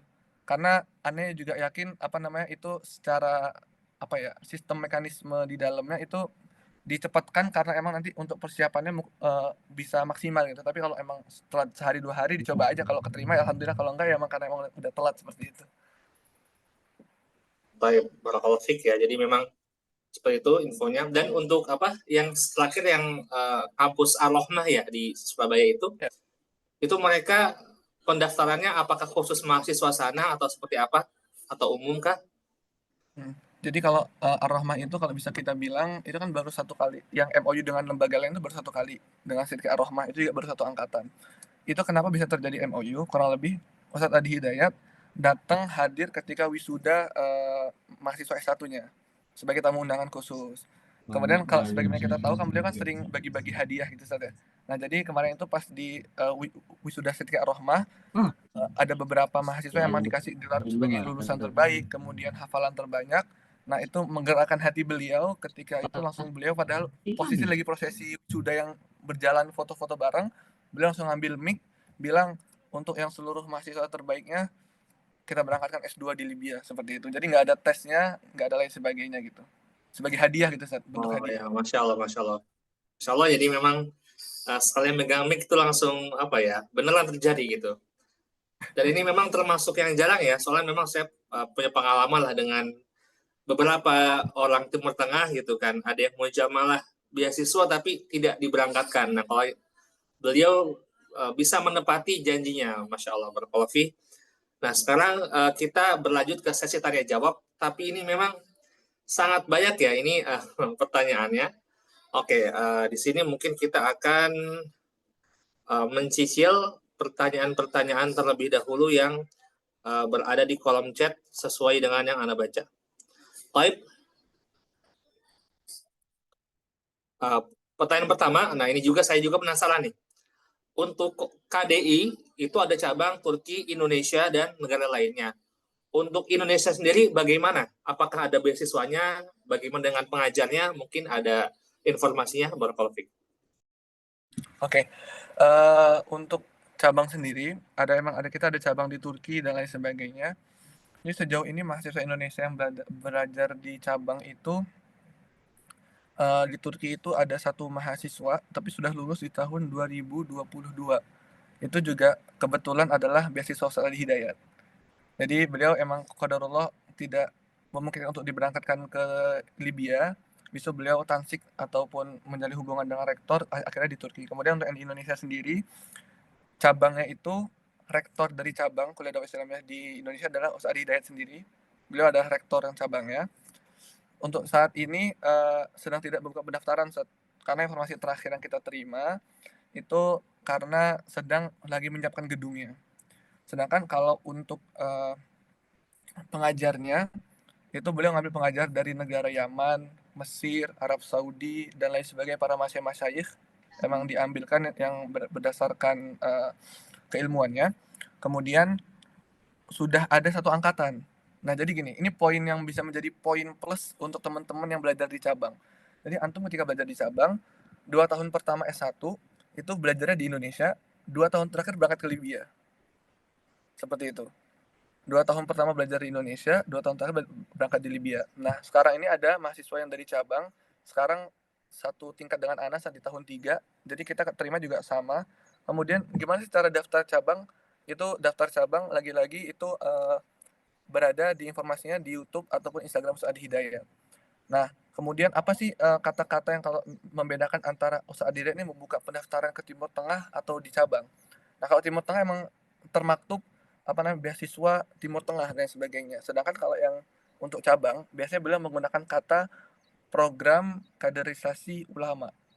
Dibuka pendaftaran program kaderisasi ulama, insya Allah belajarnya bersama saya langsung. Nah, itu adalah kalau bisa kita simpulkan itu adalah belajar di cabangnya Kuliah Dakwah Islamiyah sama beliau langsung 2 tahun pertama di Indonesia dan 2 tahun terakhir berangkat ke Libya. Seperti itu, Ustaz. Baik, baik. Jadi memang beliau ini ya, beliau tidak menggunakan bahasa yang lugas. Dibuka pendaftaran beasiswa kuliah cabang KDI Indonesia, iya, tidak ada Ya, seperti itu. ya, Oh, betul Ane tidak. paham. Jadi Ane paham. Jadi apa namanya? Memang Ane pribadi pernah melihat postingan Ustadz Adi Hidayat membuka pendaftaran dibuka beasiswa Timur Tengah.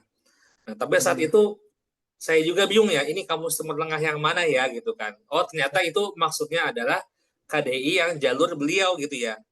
Oh, Ya, taib betul. taib. Jadi memang waktu itu ketika Anda baca itu, ini kampus yang mana ya gitu kan. Dan juga tidak ada penjelasan di caption. Oh, ternyata itu bahasa beliau dalam memberikan beasiswa KDI Quantum Akhyar. Sementara Betul. untuk cabang Indonesia dengan program ulama taib. Jazakallah khairan. Berikutnya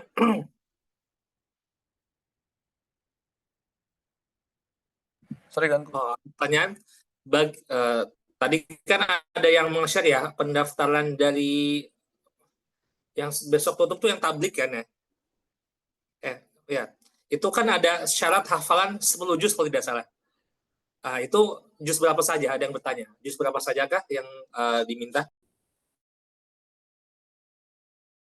Oke. Sama mungkin anak izin menyampaikan tadi kan juga kalau kita bisa lihat itu kan ada yang naik di grup ya. Saya udah punya hafalan 10 juz, saya punya sertifikat 10 juz tapi hafalannya tidak nyampe itu, gitu kan ya. Nah, jadi kalau itu hal yang sama anak alami ketika daftar usaha di Hidayat. Nah, jadi kurang lebih gini, kalau emang 10 juz itu juznya berapa saja, kalau sepengalaman yang anak tahu itu juznya tidak harus berurutan. Tapi yang penting total jumlahnya 10 juz. Bisa 1 2 3 4 5, bisa 26 27 28 29 30 gitu. Pokoknya dia totalnya 10 juz. Nah, kemudian apakah tadi yang izin nambah jawaban juga kalau dia udah hafal punya sertifikat 10 juz tapi ternyata di tesnya nggak siapnya cuma 5 juz atau 6 juz, nggak apa-apa Seth. Tetap di tes dulu aja. Karena lagi-lagi persyaratan itu kalau boleh Ana sharing sedikit ketika Ana daftar Ustadz Hidayat, syaratnya hafalan 30 juz. Udah hatam syaratnya. Nah, dibuktikan dengan sertifikat. Ana emang ada sertifikat 30 juz, ya kan. Tapi qadarullah yang siap di tesnya 15 dan alhamdulillah keterima. Gitu. Jadi tidak berpatokan secara mutlak gitu. Yang penting kalau amanah beliau ketika kamu udah punya 30 juz, ketika di Libya manfaatkan untuk dimutkinkan. Ketika antum punya 10 juz, manfaatkan ketika di Libya untuk dihatamkan. Itu pesan beliau. Oke, Ketika sudah oke. hafal tapi belum lancar, di Libya waktunya. Ketika belum hatam, masih kurang 20 atau 15 juz, itu waktunya di Libya untuk diselesaikan. Seperti itu, Ustaz. Taib, taib. Jazakallah khairan. Dan juga ada pertanyaan yang berkaitan tentang Muhammadiyah. Jadi memang ini ya apa ada yang bertanya karena memang banyak jalur Muhammadiyah yang diterima untuk ke Libya. Itu ada yang menanyakan untuk detail khidmah kepada Muhammadiyah itu gitu kan. Apakah dibatasi oleh tahunkah atau memang sepanjang hidup harus menjadi anggota yang aktif atau seperti apa itu mungkin bisa dijelaskan. Barakallahu fiik. Oke. Untuk itu yang betul karena di poin persyaratan Muhammadiyah sendiri, terutama di tablik adalah poin siap ketika telah selesai pendidikan bersedia atau siap ditempatkan untuk berkhidmat dari baik itu pimpinan pusat sampai pimpinan terbawah Muhammadiyah. Nah, untuk tahunnya sampai saat ini kita belum bisa memastikan karena emang MOU di awal itu tidak termaktub durasinya, tapi emang ada poin khidmah. Nah, kemudian apakah khidmahnya itu harus di Muhammadiyah? Karena kalau bisa kita bilang yang Muhammadiyah itu saat ini yang jalur UAH belum ada yang lulus. Jadi masih proses pendidikan gitu. Jadi ada yang di tahun semester 4, kemudian ada yang sedang menulis tesisnya, jadi belum ada yang di wisuda gitu. Dia masih proses pendidikan dan belum tahu. Tapi kalau sepengalaman kita itu kemungkinannya ditempatkan kalau apa ya informasi terakhir dari beliau ketika tahun lalu bertemu langsung itu nanti ditempatkan kembali ke daerah masing-masing. Contohnya misalkan si Fulan orang Jakarta daftar jalur Muhammadiyah, dia siap untuk mengabdi di Muhammadiyah Jakarta. Tapi pengabdian tidak mutlak yang kayak kita bisa bilang harus ada MOU, bisa harus benar-benar duduk di kantor Muhammadiyah, bisa berkhidmat, enggak. Tapi selama dia emang ada kemaslahatan untuk Muhammadiyah, maka itu sudah sudah tergolong khidmat, seperti itu, Ustaz. Kemudian menambahkan sedikit yang jalur kantum akhyar, yang ana sendiri jalur itu murni, kalau itu termaktub, Ustaz, ada durasi pengabdiannya selama 2 tahun. Kalau tulisannya di lembaga beliau. Tapi informasi dari beliau, kamu boleh pulang ke daerah kamu, nanti kamu mengabdinya atas nama saya ataupun atas nama lembaga kita sebagai perwakilan. Misalkan kan kadang orang Jogja, berarti saya anak kurang lebih tim kontum akhyar yang mengabdikan untuk masyarakat Jogja, seperti itu.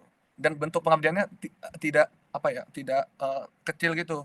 Jadi bisa ngajar, bisa apapun, yang penting antum tetap berkomunikasi dengan Muhammadiyah ataupun Ustaz Hidayat. Itu. Baik, khairan. Jadi ini ya, jelas teman-teman ya. Di sini memang kan dari Muhammadiyah sendiri itu ada pengurus cabang segala macam, tingkat kecamatan sampai tingkat kelurahan, tingkat kota segala macam. Itu nanti jika teman-teman kembali ke daerah masing-masing itu bisa berkhidmah dengan bisa dengan di tingkat kecamatannya, tingkat kota dan lain sebagainya. Dan itu berarti tidak ada bahasanya ikatan yang harus mengajar di mana-mananya, itu belum termaktub. Baik teman-teman semua, kita lanjut pertanyaan berikutnya.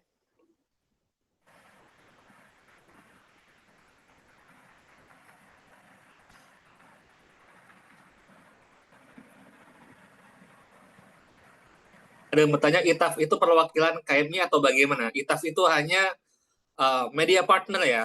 Kami tidak ada kuota atau tidak punya kebijakan dalam tes ini.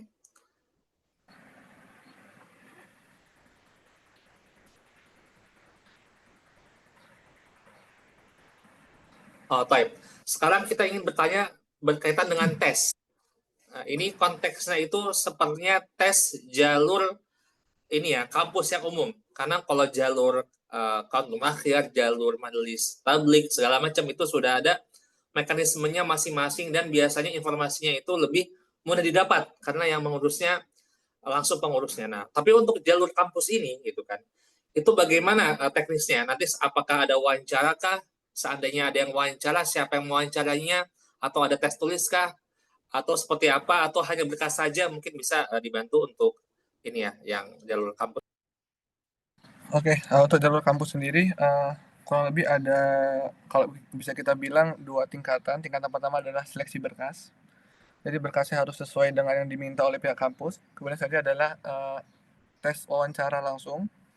Pengetesnya adalah para masyayikh kita, para kepala prodi, jadi kepala syariah, ketua lugoh, ketua dakwah, kemudian ketua iktisad, itu yang ngetes langsung di situ bersama para pakar-pakar di bidangnya. Kemudian kalau boleh spill sedikit model ini ada wawancaranya. Jadi model wawancaranya biasanya itu ditanya tentang ilmu-ilmu dasar agama. Kemudian kemampuan bahasa Arabnya dilihat juga. Tapi kemampuan bahasa Arab ini maksudnya tidak menjamin orang yang lancar bakal keterima ataupun orang nggak lancar bakal langsung otomatis ketolak, enggak. Karena kan di sini kan ada mahat lughah juga menyediakan. Tapi lebih ke arah komitmennya, dilihat komitmennya, dites komitmennya, apakah dia benar-benar mau belajar di sini atau tidak dan lain sebagainya. Kemudian itu sih kurang lebih. Nah, nanti tingkatan lanjutannya lagi ketika udah nyampe di sini baru ada tes mukobalah tadi, penempatan. Nah, itu pertanyaannya soal-soalnya ataupun materinya lebih dakik lagi. Seperti itu. Jadi wawancaranya kalau bisa kita bilang kayak sangat singkat gitu untuk yang sebelum keterima. Oke, berarti ini tes wawancaranya online ya? Betul, online via Zoom. Dan juga bagi makbulin berkas itu infonya lewat WhatsApp kah atau email? Info orang itu keterima atau tidak biasanya gini. Kalau yang jalur kampus terutama itu setahu ana yang diberitahukan ketika antum keterima doang. Nah, ketika antum nggak dapat email berapa tahun, berarti qadarullah itu belum rezeki antum. Nah, biasanya via email, via email. Kemudian nanti kalau nggak salah dikasih kontak person dari pihak kampus juga, ataupun nanti biasanya dikabarkan, kan biasanya kan disuruh masukin nomor WhatsApp dan lain sebagainya. Nah, nanti dikabarkannya di situ biasanya.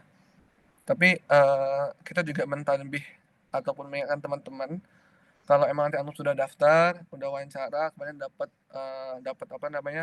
informasi keterima, habis itu tolong ditakkitkan lagi atau diinformasikan ke kita dulu, teman-teman KKMI Libya. Kan Ana ada di grup juga bersama teman-teman lainnya yang menjadi admin itu semua tim kita, tim panitia Camaba, dikonfirmasikan lagi gitu.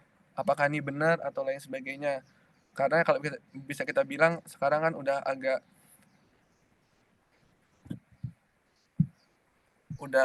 ini ya, udah lumayan eh, kita mengurangi agar tidak terjadi penipuan dan lain sebagainya, seperti itu teman-teman.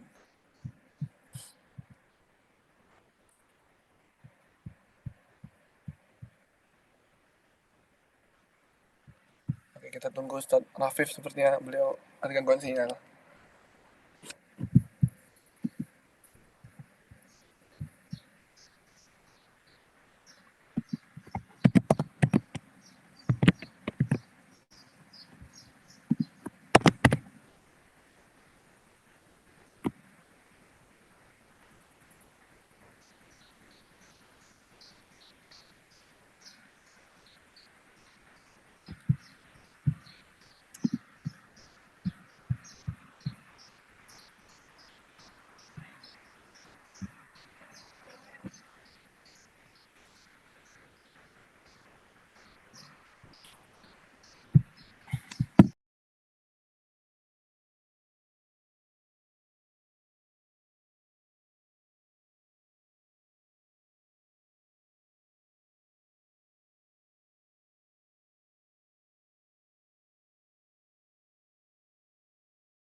Oke, mungkin sambil menunggu Ustaz Rafif join kembali, ini Ana izin menjawab pertanyaan yang udah ada masuk di kolom chat Zoom kita ya.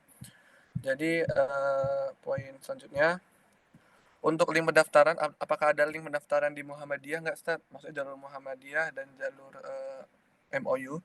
Jadi untuk yang Muhammadiyah, terutama pimpinan pusat, sudah tidak dibuka pendaftarannya. Kemudian sekarang yang sedang buka itu untuk ke kuliah dakwah Islamiyah ada dua jalur kampus ataupun jalur tablik, majelis tablik pimpinan pusat Muhammadiyah. Nah, kalau untuk jalur kampus sendiri kan sudah ada informasinya di IG kita KKMI Libya. Kemudian nanti untuk yang jalur majelis tablik akan kita share di grup yang sudah teman-teman ada di situ semua. Akan kita share PDF-nya, ya kan, bahan-bahan materi dan lain sebagainya, persyaratannya, dan juga posternya akan kita share insya Allah setelah ini. Kemudian tadi kalau yang tentang wawancara Libya dan ditanya apa saja sudah kita jawab tadi. Kemudian izin bertanya mengenai pemberangkatan pendaftaran untuk tahun ini kira-kira kapan ya? Untuk pemberangkatan di tahun ini kita tidak bisa memastikan karena kita belum tahu nih nama-nama yang bakal lulus itu kapan dan lain sebagainya. Tapi biasanya kalau nggak di akhir tahun 2025 nanti di awal tahun 2026. Kalau antum keterima bisa berangkatnya di awal 2026, ada sedikit keterlambatan. Tapi nanti akan bisa dinegosiasi untuk mengejar perkuliahannya. Kemudian apa Nusar mau nanya, tadi disebutkan bahwa cabangnya dari KDI Turki yang terletak di Turki, Indonesia, dan beberapa negara lainnya. Yang di Indonesia sendiri apa ya namanya? Namanya sendiri itu Akademi Dakwah Indonesia, ADI singkatannya. Rektor sendiri adalah beliau sendiri, Ustaz Dr. Adi Hidayat LCMA. Bertempatnya itu kurang lebih sekarang di kantor beliau yang berada di Bekasi, seperti itu. Kemudian dan apakah full beasiswa pendidikan, uang saku, asrama atau bagaimana? Iya, sama juga kalau yang di cabang yang di Ustaz Adi Hidayat, semuanya tercover, disediakan asrama, makan, kemudian pendidikannya gratis dan lain sebagainya, dan ada ya beberapa bonus lainnya seperti itu teman-teman. Kemudian apakah di wawancara ada tes hafalan Quran dan kalau ada berapa juz? Kalau wawancara ini tes hafalannya yang jalur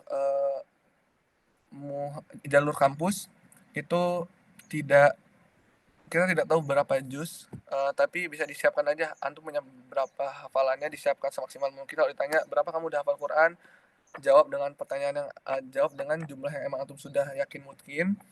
Sedangkan kalau yang jalur Saad Hidayat nanti menyesuaikan dengan persyaratan, karena selama beberapa 2 tahun terakhir ini berbeda-beda.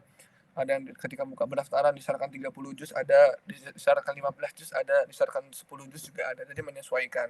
Dan ketika syarat 10 juz, antum lancar 8 atau 7 juz, nanti bisa dikomunikasikan dengan dewan penguji. Tapi biasanya akan sedikit berdampak kepada kemungkinan keterima atau ke nilai wawancara antum seperti itu.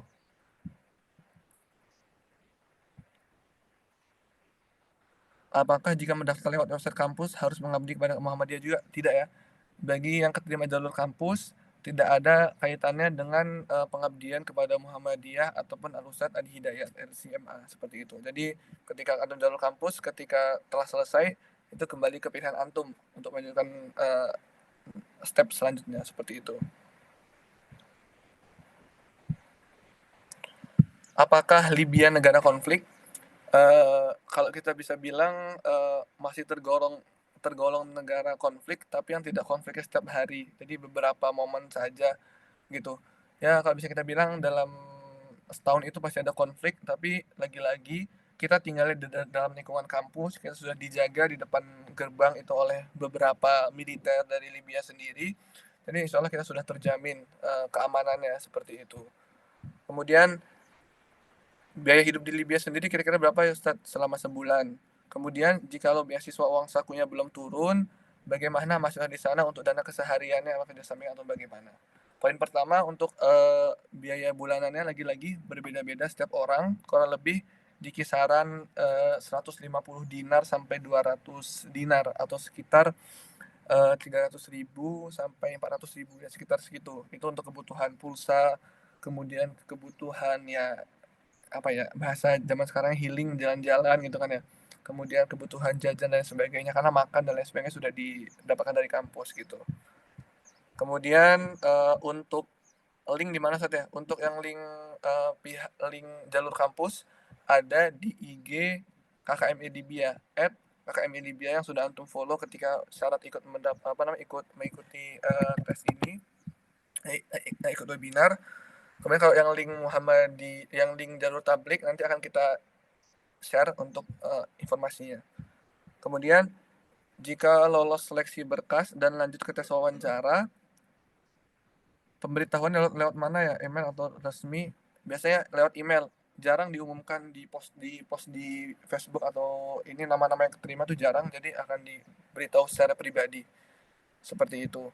Kemudian untuk tes wawancara, apakah diuji oleh panitia KDI langsung atau oleh panitia KKMI orang Indonesia? Oke, untuk tes wawancara yang ngetes adalah para masyaikh, para dakatir, orang-orang Libya, para dosen-dosen kita.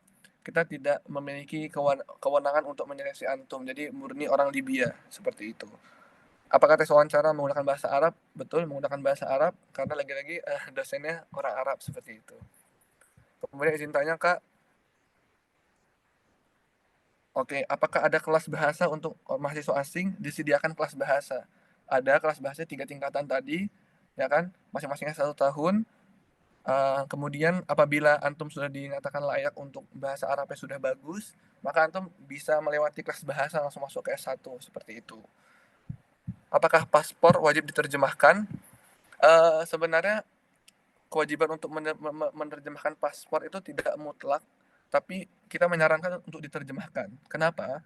Karena jika kita tidak menerjemahkan bahasa yang tulisannya di paspor itu ke bahasa Arab, itu menyusahkan tim administrasi kampus dalam penulisan nama antum di dalam bahasa Arab. Karena kalau bisa kita bilang tidak semua orang bagian pemberkasan atau administrasi kampus itu bisa bahasa Inggris dan lain sebagainya. Maka nanti berdampak kepada penulisan antum, baik itu di kartu mahasiswa ataupun nanti qadarullahnya berdampak ke ijazah. Jadi kita sarankan diterjemahkan saja untuk jaga-jaga seperti itu. Diterjemahkan biasa. Kemudian Afwan Ustaz, untuk beasiswa Saadi Hidayat tadi sudah dijelaskan untuk tahun ini sudah keluar nama-nama yang diterima. Ana sebelumnya udah daftar tapi tidak ada konfirmasi apapun. Pertanyaannya Setelah data itu apakah akan diumumkan secara personal atau misalkan grup WhatsApp? Oke, untuk yang teman-teman yang di sini, kalau ada yang sudah sudah ikut tes jalur usaha hidayat yang baru-baru ini yang di bulan April, akhir April kalau tidak salah, kemudian sudah ada seleksinya juga. Kalau emang nama antum tidak ada ataupun belum mendapat informasi, itu dengan mohon maaf sekali, mungkin kalau bisa kita bilang bukan rezeki antum, belum rezeki antum seperti itu untuk jalur beliau. Karena informasi terakhir emang sudah orang-orangnya sudah dijapri secara langsung yang keterima, kemudian sudah dimasukkan ke grup keberangkatan, seperti itu. Nah, jadi kalau yang jalur Saadi Hidayat, informasi keterima atau tidaknya biasanya dijapri langsung oleh tim beliau, seperti itu. Oke, ini izin bertanya lumayan banyak nih. Untuk pengumumannya berapa lama? Untuk pengumumannya kita tidak tahu berapa lamanya, itu berbeda-beda. Jalur kampus biasanya ada di angka sekitar 3-4 bulan, usaha Hidayat juga sama, angkanya di 2-3 bulanan. Jadi kita tidak bisa memastikan secara mutlak timeline-nya tanggal berapa pengumuman dan lain sebagainya, kita tidak bisa memastikan. Jadi selagi antum telah mendaftar, baik itu jalur tablik ataupun jalur UAH ataupun jalur kampus, ketika nunggu pengumuman antum bisa manfaatkan waktu sebaik-baiknya, memperdalam bahasa Arab, kemudian yang punya hafalan diperkuat lagi, yang masih ada kesempatan untuk menghatamkan hafalannya dimanfaatkan lagi kesempatannya gitu. Jadi dimanfaatkan waktunya. Untuk link pendaftar majelis tablik nanti kita akan share di grup. Apakah pendaftaran saat ini bisa buat Saudi? Jadi ini mungkin sedikit keluar dari konteks, tapi insya Allah ada kemungkinan, tapi pengumumannya belum diumumkan secara lanjut lagi oleh beliau seperti itu. Kemudian untuk apakah bisa pindah dari Libya ke Saudi jika sama-sama keterima? Oke, jadi contohnya antum sudah ke Libya, sudah sampai di Libya, kemudian keterima di Saudi, mau pindah bisa saja. Cuma beberapa mahasiswa itu tidak membilang alasannya kepada tim kampus kalau keterima di Saudi, biasanya bilang keluar karena ada kebutuhan dan lain sebagainya, jadi harus keluar dari kampus dan lain sebagainya gitu. Memungkinkan saja. Untuk tesnya ada tes wawancara tadi sama pemberkasan wawancara, soal-soalnya sekitar putaran ilmu dasar agama dan lain sebagainya. Kemudian dari KKMI bisa ngasih contoh wawancara nggak? Kalau KKMI kita ngasih kisi-kisi wawancara kita kurang bisa, karena kalau bisa kita bilang dari tahun ke tahunnya berbeda gitu materinya. Ada yang di tahun ini tidak ada tes qiraatul kutub, tahun depannya ada. Kemudian tahun ininya ada tes nahwu sorof, tahun depannya nggak ada tuh, jadi tidak menjamin gitu. Jadi teman-teman bisa dipersiapkan bahasa Arabnya terlebih dahulu gitu. Untuk persiapan bahasa Arab, apakah menggunakan bahasa Arab? Ya betul. Untuk kelas persiapan bahasa Arab itu menggunakan menggunakan bahasa Arab juga di kelasnya. Jadi nanti tapi mungkin berbedanya akan lebih di ini sih. Lebih dipermudah gitu untuk penjelasannya di kelas oleh para masyayikhnya, kemudian dibantu sampai benar-benar paham. Kemudian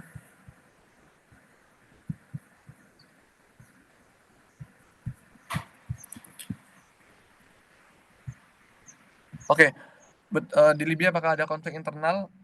Betul, ada konflik internal di negaranya. Kita tidak bisa menggambarkan secara spesifik, tapi memang ada konflik internal. Tapi di poin apakah berdampak bagi mahasiswa, berdampak tidak langsung, tapi alhamdulillah pembelajaran berjalan sebagaimana mestinya, walaupun kemarin sempat beberapa di awal tahun kalau nggak salah, di sekitar bulan April, Mei, Februari gitu, itu ada sampai libur sehari 2 hari, tapi alhamdulillah sekarang sudah normal lagi pembelajarannya gitu. Kemudian sebentar ya.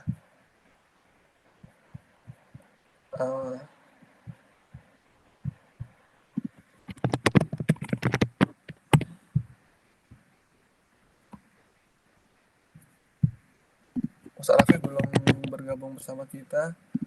Mungkin Anda minta bantuan teman KKMI Libya, ada Ustaz Syakir.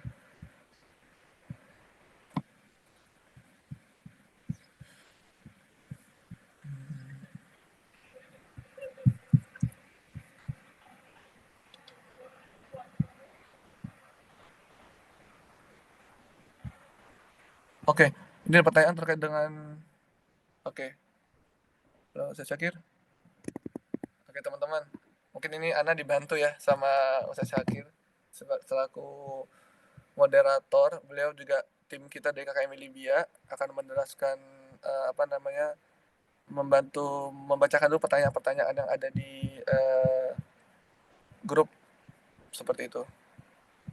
Kalau saya Sakir, bisa pertanyaan ini di menit ke 347 kayaknya, yang di kolom chat.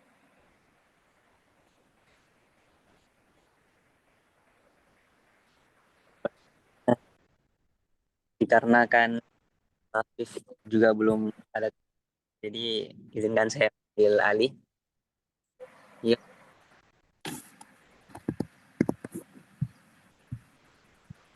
Tuh kan, maaf ini sudah terhapus karena sempat Apa pertanyaan? Oke, ya pertanyaan pertanyaannya. karena sudah Oke. keluar tadi. Nah, mungkin bantuin aja sih. Jadi ini kuota untuk Majlis Tablik. Ini kan ada pertanyaan tentang kuota Majlis Tablik. Jadi untuk kuotanya itu kita tidak bisa menentukan angkanya berapa, tapi biasanya ada di sekitar angka 10 sampai 15 mahasiswa per tahunnya. Itu. Kemudian faktor-faktor yang mampu memperkuat kemungkinan diterima jalur, kalau yang jalur Muhammadiyah itu biasanya kalau emang rekomendasi antum rekomendasi yang kuat gitu. Jadi kekuatan rekomendasi juga ditentukan. Kemudian poin selanjutnya, apakah bisa ambil sanad sembari kuliah? Ya, bisa ambil sanad sembari kuliah.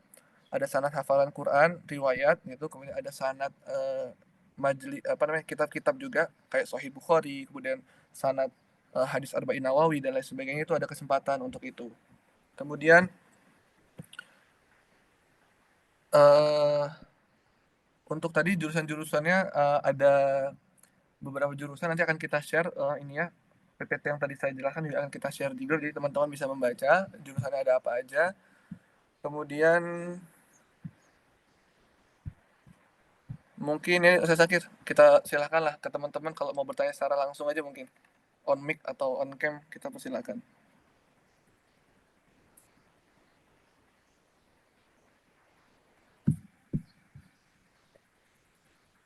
So, kita ngejawabnya aja sekalian supaya pertanyaannya itu tidak terulang-terulang, dan kalian teman-teman yang lain pun bisa tahu gitu loh. Kita langsung kita jawab di grup. Bagaimana Zat? Berarti di grup aja jawabnya. Iya. Oke. Boleh sih nanti di grup, tapi mungkin kita akan ini ya. Coba Ana baca-baca dulu yang di kolom chat. Ini teman-teman yang udah on cam, terima kasih. Tunggu sebentar ya. Kita baca dulu grup di pertanyaan di kolom chat yang emang perlu kita jelaskan, mungkin kita jawab. Tapi nanti betul yang kata dikatakan Ustaz Syakir, nanti teman-teman bisa menulis pertanyaannya di grup. Grup itu terbuka sampai insya Allah selama ya kurang lebih setahun ke depan lah. Itu grup itu akan kebuka. Ana sendiri dan Ustaz Syakir akan siap menjawab pertanyaannya. Tapi ini pesan buat teman-teman sekalian, tolong pertanyaannya jangan di japri ke Ana pribadi ya, gitu. Maksudnya ataupun ke Ustaz Syakir ataupun ke akun KKM Libya, agar teman-teman yang lain tuh bisa mengambil manfaat dari jawabannya gitu. Jadi biar tidak terulang pertanyaan, jadi silakan pertanyaannya jawab di grup. Kalaupun nanti emang agak malu-malu karena berkaitan dengan hal yang pribadi banget, boleh boleh di japri. Tapi kalau urgent banget. Kemudian untuk kalau ini pertanyaan penting. Untuk S2 ya, untuk S2, apakah kalau tidak najah bisa ngulang lagi? Pertanyaan tidak bisa. Ketika antum di S2, semester 1 itu ujian, kemudian qadarullah ada matkul, walaupun satu mata kuliah itu tidak najah atau rosip ataupun remedi, maka secara langsung bahasa kasarnya antum di DO dari kampus, dikeluarkan dari kampus, dan tidak ada kesempatan untuk mendaftar lagi gitu. Itu lumayan ketat untuk S2.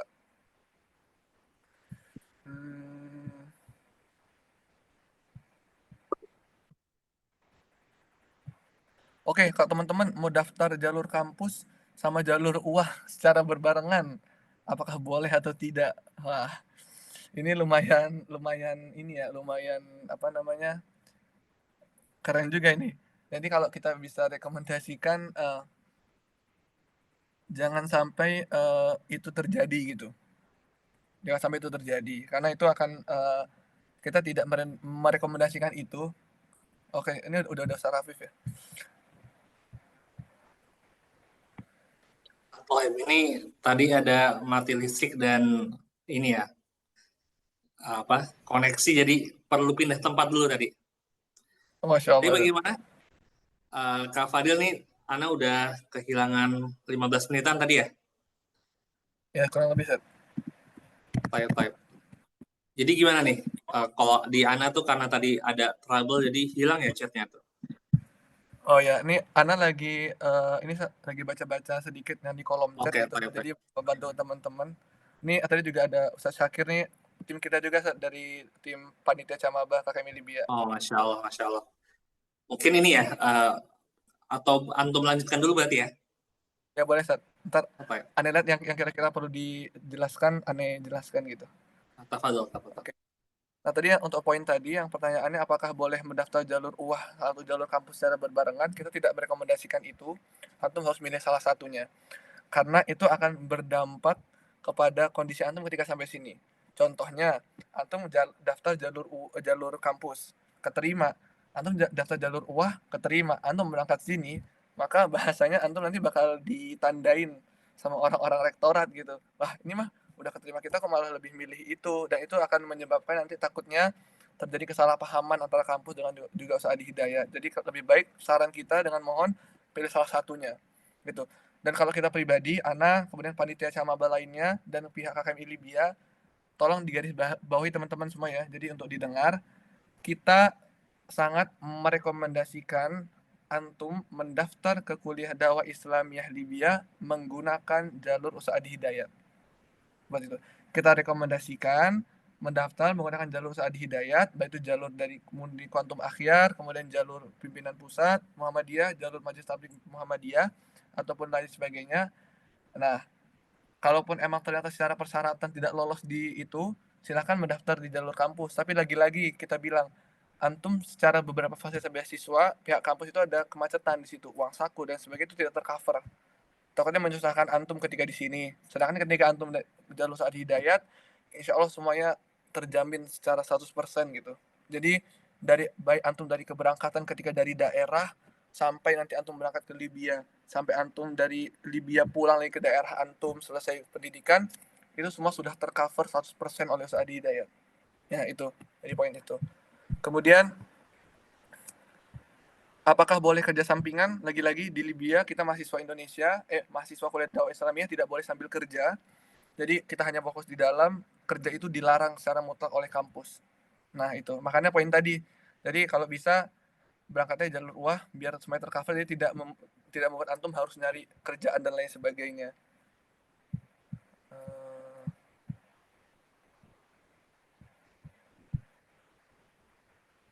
Oke. Apakah jalur kampus buka tiap tahun atau bagaimana? Iya, jalur kampus itu tidak buka tiap tahun ya. Kalau nggak salah beberapa tahun lalu itu sempat bukanya ya secara silent doang, diem-diem. Jadi tidak buka secara rutin tiap tahunnya. Begitupun juga jalur Saadi Hidayat tidak terbuka secara rutin tanggal berapa ya, tapi tiap tahunnya ada pembukaan beliau. Seperti kalau Saadi Hidayat kan. Kemudian Izin ini ya, sedikit menambahkan, ya anak ingat itu 2024 jalur kampus tidak buka itu, seingat Ana ya. ya betul Karena Ustaz. seperti ada yang kosong ya, 2023 seperti buka, tapi tahun lalu nggak buka. Ya, tapi tahun lalu itu Ustaz ada ini modelnya gini. Petinggi kampus itu punya kenalan sama orang Indonesia. Nah, habis itu ngeberangkatin siswanya gitu, santrinya. Oh, Masya Allah ya. Nah, jadi kita kaget juga, tapi itu terhitungnya jalur kampus terhitungnya. Karena emang itu jadi pihak petinggi bilang, udah kirim email aja gitu, kirim email aja walaupun nggak dibuka, kirim email aja gitu. Karena kan cuma 1-2 orang doang gitu. Nah, habis itu datang ke sini, kita juga kaget tuh. Tahu-tahu dapat informasi lah, kok ada jalur kampus padahal nggak ada pembukaan dan lain sebagainya gitu. Jadi kayak bainahu wa bainahu gitu, Ustaz. Kemudian Apakah termasuk keberangkatan beasiswanya? Oke, untuk keberangkatan jalur kampus tidak di cover. Itu pertama, tiket keberangkatan itu tidak di cover oleh jalur kampus, tapi jalur usaha hidayat itu di cover untuk tiket keberangkatannya. Kemudian oke, jika sudah diterima tapi tidak diambil, apakah dapat konsekuensi? Kalau yang jalur kampus itu tidak ada konsekuensi secara nyata, tapi kalau yang jalur Muhammadiyah itu bakal ini sih, lebih bakal kayak apa ya? Karena antum kan minta rekomendasi ketika jalur Muhammadiyah oleh orang Muhammadiyah, emang misalkan Ustadz antum dan lain sebagainya, mungkin nanti akan ya berdampaknya secara pribadi atau lain sebagainya sih. Gitu. Tapi kalau saran ana sebelum mendaftar dipikir-pikir dulu apakah nanti kalau keterima bakal diambil atau tidak kayak gitu. Kemudian kalau keterima di Saudi bisa jadi mahasiswa Libya, apakah ada konsekuensinya? Selama ini sejauh ini beberapa tahun terakhir emang ada kayak gitu, termasuk mahasiswa Indonesia juga, tapi tidak ada konsekuensi lain sebagainya sih. Maksudnya berkas tetap dibalikkan, ijazah asli dan sebagainya tetap dikembalikan oleh pihak kampus kepada yang bersangkutan. Asramanya jauh nggak Ustaz dari kampus? Untuk asrama sendiri, kita kan di satu lingkungan kampus ya. Asrama itu kalau kita jalan dari asrama ke kampus saya sekitar 5 menit, 4 menitan jalan kaki gitu. Jadi lumayan dekat hitungannya. Oke. Ini pertanyaan sama lagi, jadi tiket keberangkatan tidak diberikan oleh pihak kampus ya. Itu kecil kemungkinan sekali diberikan. Jadi lebih seringnya 95% atau 98% itu tidak diberikan oleh kampus. Cuma ada kemungkinan 2% kalau emang kondisinya emang memungkinkan untuk diberikan tiket gitu. Oke, ini pertanyaannya, perbedaan antara masyarakat Libya dan masyarakat Indonesia, baik itu dari segi mazhab ataupun qiraah. Mazhab sendiri, kita Indonesia adalah mazhab Syafi'i, kemudian masyarakat Libya mazhabnya Maliki. Itu. Kemudian poin selanjutnya, qiraahnya, kita qiraah yang di Indonesia kita Hafs an Asim, kemudian kalau Libya itu riwayat Qalun untuk qiraahnya. Kemudian kalau perbedaan mendasarnya ya kurang lebih masyarakat Libya sama kayak orang-orang Arab lah, agak keras, badannya lumayan ini, kemudian ngomongnya agak cepet gitu kan. Nah kurang lebih sama sih wataknya dengan orang-orang Arab kalau teman tahu. Apakah surat rekomendasi boleh dari sekolah? Surat rekomendasi boleh saja sekolah, tapi kalau bisa lebih baik yang kayak mungkin ya kayak lebih ahsannya lembaga-lembaga ataupun para ustadz yang antum kenal seperti itu.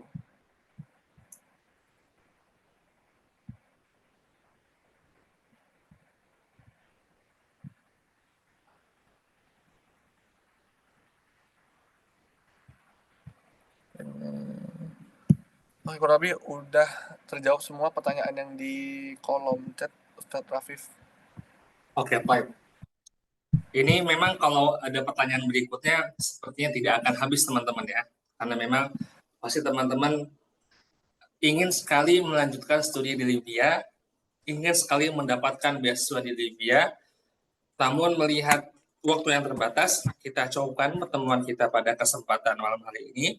Namun jangan berkecil hati dulu teman-teman semua, karena pembicara kita dari sebelum teman-teman masuk grup WhatsApp, beliau sudah ada di grup WhatsApp, seperti itu ya. Jadi memang nanti ke depannya jika ada pertanyaan yang bersifat urgent, silahkan ditanyakan. Dan juga sebelum bertanya, sebaiknya bagi yang telah bergabung, nanti kita besok ya akan meng-share rekaman ini. Jadi bagi yang telat silahkan tonton terlebih dahulu, baru jika ada yang tidak dipahami baru ditanyakan. Karena jangan sampai nanti kita menanyakan hal yang sudah disampaikan pada malam hari ini. Karena itu di sisi lain mungkin sedikit menyita waktu dari pembicara kita gitu ya, menyita waktu yang seharusnya kita sudah paham, namun karena kita telat datang dan tidak menonton video, maka kita menanyakan ulang hal tersebut. Tapi teman-teman semua, terima kasih banyak atas kehadirannya dan juga kepada pembicara kita, terima kasih banyak atas informasi yang disampaikan. Dan sebelum kita tutup, mungkin kita seperti biasa ingin mendengarkan closing statement ya dari pembicara kita terkait beasiswa di Libya ini secara khusus dan bagi teman-teman yang ingin kuliah di think tank secara umum. Tafadhol. Oke, closing statement dari Ana pribadi. Pertama, lagi-lagi kita ucapkan terima kasih khususnya kepada pihak ITAF ya, Institut Tafakuh, atas kesempatan yang sangat mulia ini, dengan kesempatan untuk speak up ataupun kalau bisa kita bilang kita mahasiswa juga butuh panggung untuk latihan berbicara sebelum terjun di masyarakat. Jadi alhamdulillah diberikan kesempatan yang masya Allah sekali. Kita terima kasih pada pihak ITAF. Lalu kita juga terima kasih kepada teman-teman yang sudah stay sampai akhir di Zoom ini. Oke, kalau closing statement ataupun pesan-pesan untuk teman-teman, ini bukannya kita mengecilkan ataupun meremehkan satu pihak dan lain sebagainya. Tapi kalau Anda pribadi boleh ngomong, selama antum ada kesempatan untuk mendaftarkan diri antum, terutama di kampus-kampus Arab Saudi, kita lebih merekomendasikan itu. Dikarenakan kondisi yang saat ini belum stabil di Libya sendiri. Ayo, takutnya nanti akan berdampak kepada kegiatan pembelajaran antum ke depannya seperti itu. Tapi lagi-lagi kalau emang antum merasa sudah tekad kuat kuat tekadnya, kita welcome, kita akan menyambut antum, kita juga akan membantu antum secara baik itu dari awal sampai akhir nanti, kita akan membantu antum. Kemudian nasihatnya, ini nasihatnya juga sama mungkin ya dengan ustadz-ustadz yang lainnya yang memberikan webinar Timur Tengah. Coba semua kampus gitu, tasjil semua kampus, apply ke semua kampus, dicoba. Kita nggak tahu kita keterimanya di kampus mana seperti itu. Ya, nah itu saran Ana. Kemudian poin selanjutnya, kalau sambil menunggu waktu keterima Timur Tengah dan lain sebagainya, dimanfaatkan. Kalau pesan Ana 2 aspek aja sih sebenarnya, 2 hal. Pertajam bahasa Arab, perkuat hafalan Qur'annya gitu. Itu insya Allah menjadi kunci khususnya antum ketika kuliah di Timur Tengah gitu. Nanti bagi teman-teman yang ingin punya pertanyaan, kita ahlan, kita ada di grup WA bareng-bareng. Insya Allah kita ready 24 jam, kecuali tidur ya. Kita kalau tidur nggak mungkin balas chat. Jadi nanti kita akan membalas pesan-pesan antum secara berurutan. Kemudian kalau bisa pesan Anda pribadi juga, kalau emang ada pertanyaan di grup, jangan sampai pertanyaannya di spam, takutnya tertimbun dan lain sebagainya. Gitu. Mungkin terakhir ya, terima kasih kembali kepada semua yang telah hadir. Jazakumullah ahsanal jaza. Seperti Ustaz Rafif. Ya, baik. Barakallahu fiik kepada pembicara kita, dan juga kita dari ITAF mengucapkan terima kasih banyak kepada KKMI Libya yang telah bersedia untuk bekerjasama bersama ITAF. Karena memang dari ITAF sendiri kita sebenarnya kan memang ingin juga mendapatkan informasi yang langsung dari panitia. Itu merupakan sebuah akses yang luar biasa juga, karena memang Ana sebagai moderator di berbagai macam acara beasiswa itu bisa memetakan gitu kan. Jadi memang ada satu pola terulang di kampus Think Tank itu, yaitu ketidakjelasan pendaftaran itu terkadang di banyak kampus Think Tank itu sering terjadi ya. Jadi bagi teman-teman, seperti benar yang dikatakan oleh pembicara kita harus daftar sebanyak-banyaknya, apply sebanyak-banyaknya. Lebih baik teman-teman daftar sebanyak-banyaknya dibandingkan teman-teman tidak daftar sama sekali, karena itu merupakan kesempatan yang sangat berharga, terlebih terkait dengan usia gitu kan. Teman-teman merasa usia teman-teman masih muda, tapi setelah sekian tahun terlewat, tidak terasa bahwa usia teman-teman berada di titik di mana teman-teman sudah tidak diterima di banyak kampus gitu kan. Ada yang minimal maksimal 19, 20, 21, 22, 23. Maka dari itu, selama usianya masih bisa mendaftar banyak kampus, maka daftarkanlah diri teman-teman ke banyak kampus tersebut. Baik, barakallahu fikum. Kita ucapkan terima kasih banyak kepada pembicara kita. Semoga ilmu dan informasi yang disampaikan dapat menjadi amal jariah bagi pembicara dan juga dapat menjadi motivasi bagi teman-teman semua. Besok pendaftaran terakhir ya, yang Muhammadiyah itu. Nah itu daftar dari malam ini mungkin ya, jangan tiru dulu, berkas yang bisa kumpulkan dulu gitu kan, langsung apply malam ini baru tidur gitu. Jika memang besok berkasnya baru bisa urus segera, dan Semoga teman-teman di hari terakhir dalam daftar Muhammadiyah bisa mendaftarkan diri teman-teman. Dan untuk yang jalur kampus masih dibuka sampai kisaran akhir bulan Juli 2025. Kita tutup pertemuan kita pada kesempatan malam hari ini dengan hamdalah.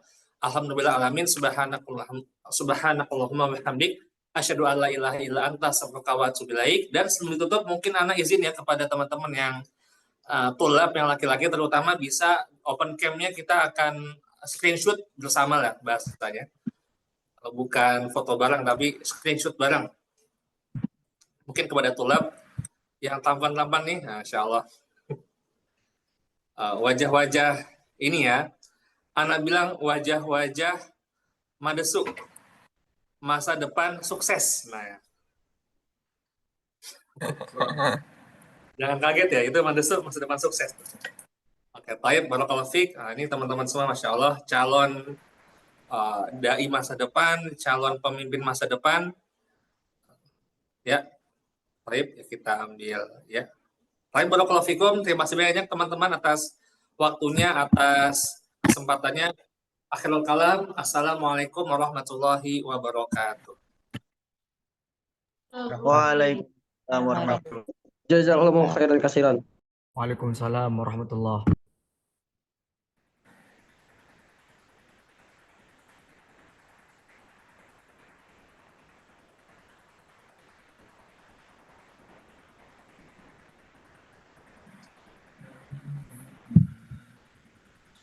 Akhir. Badan.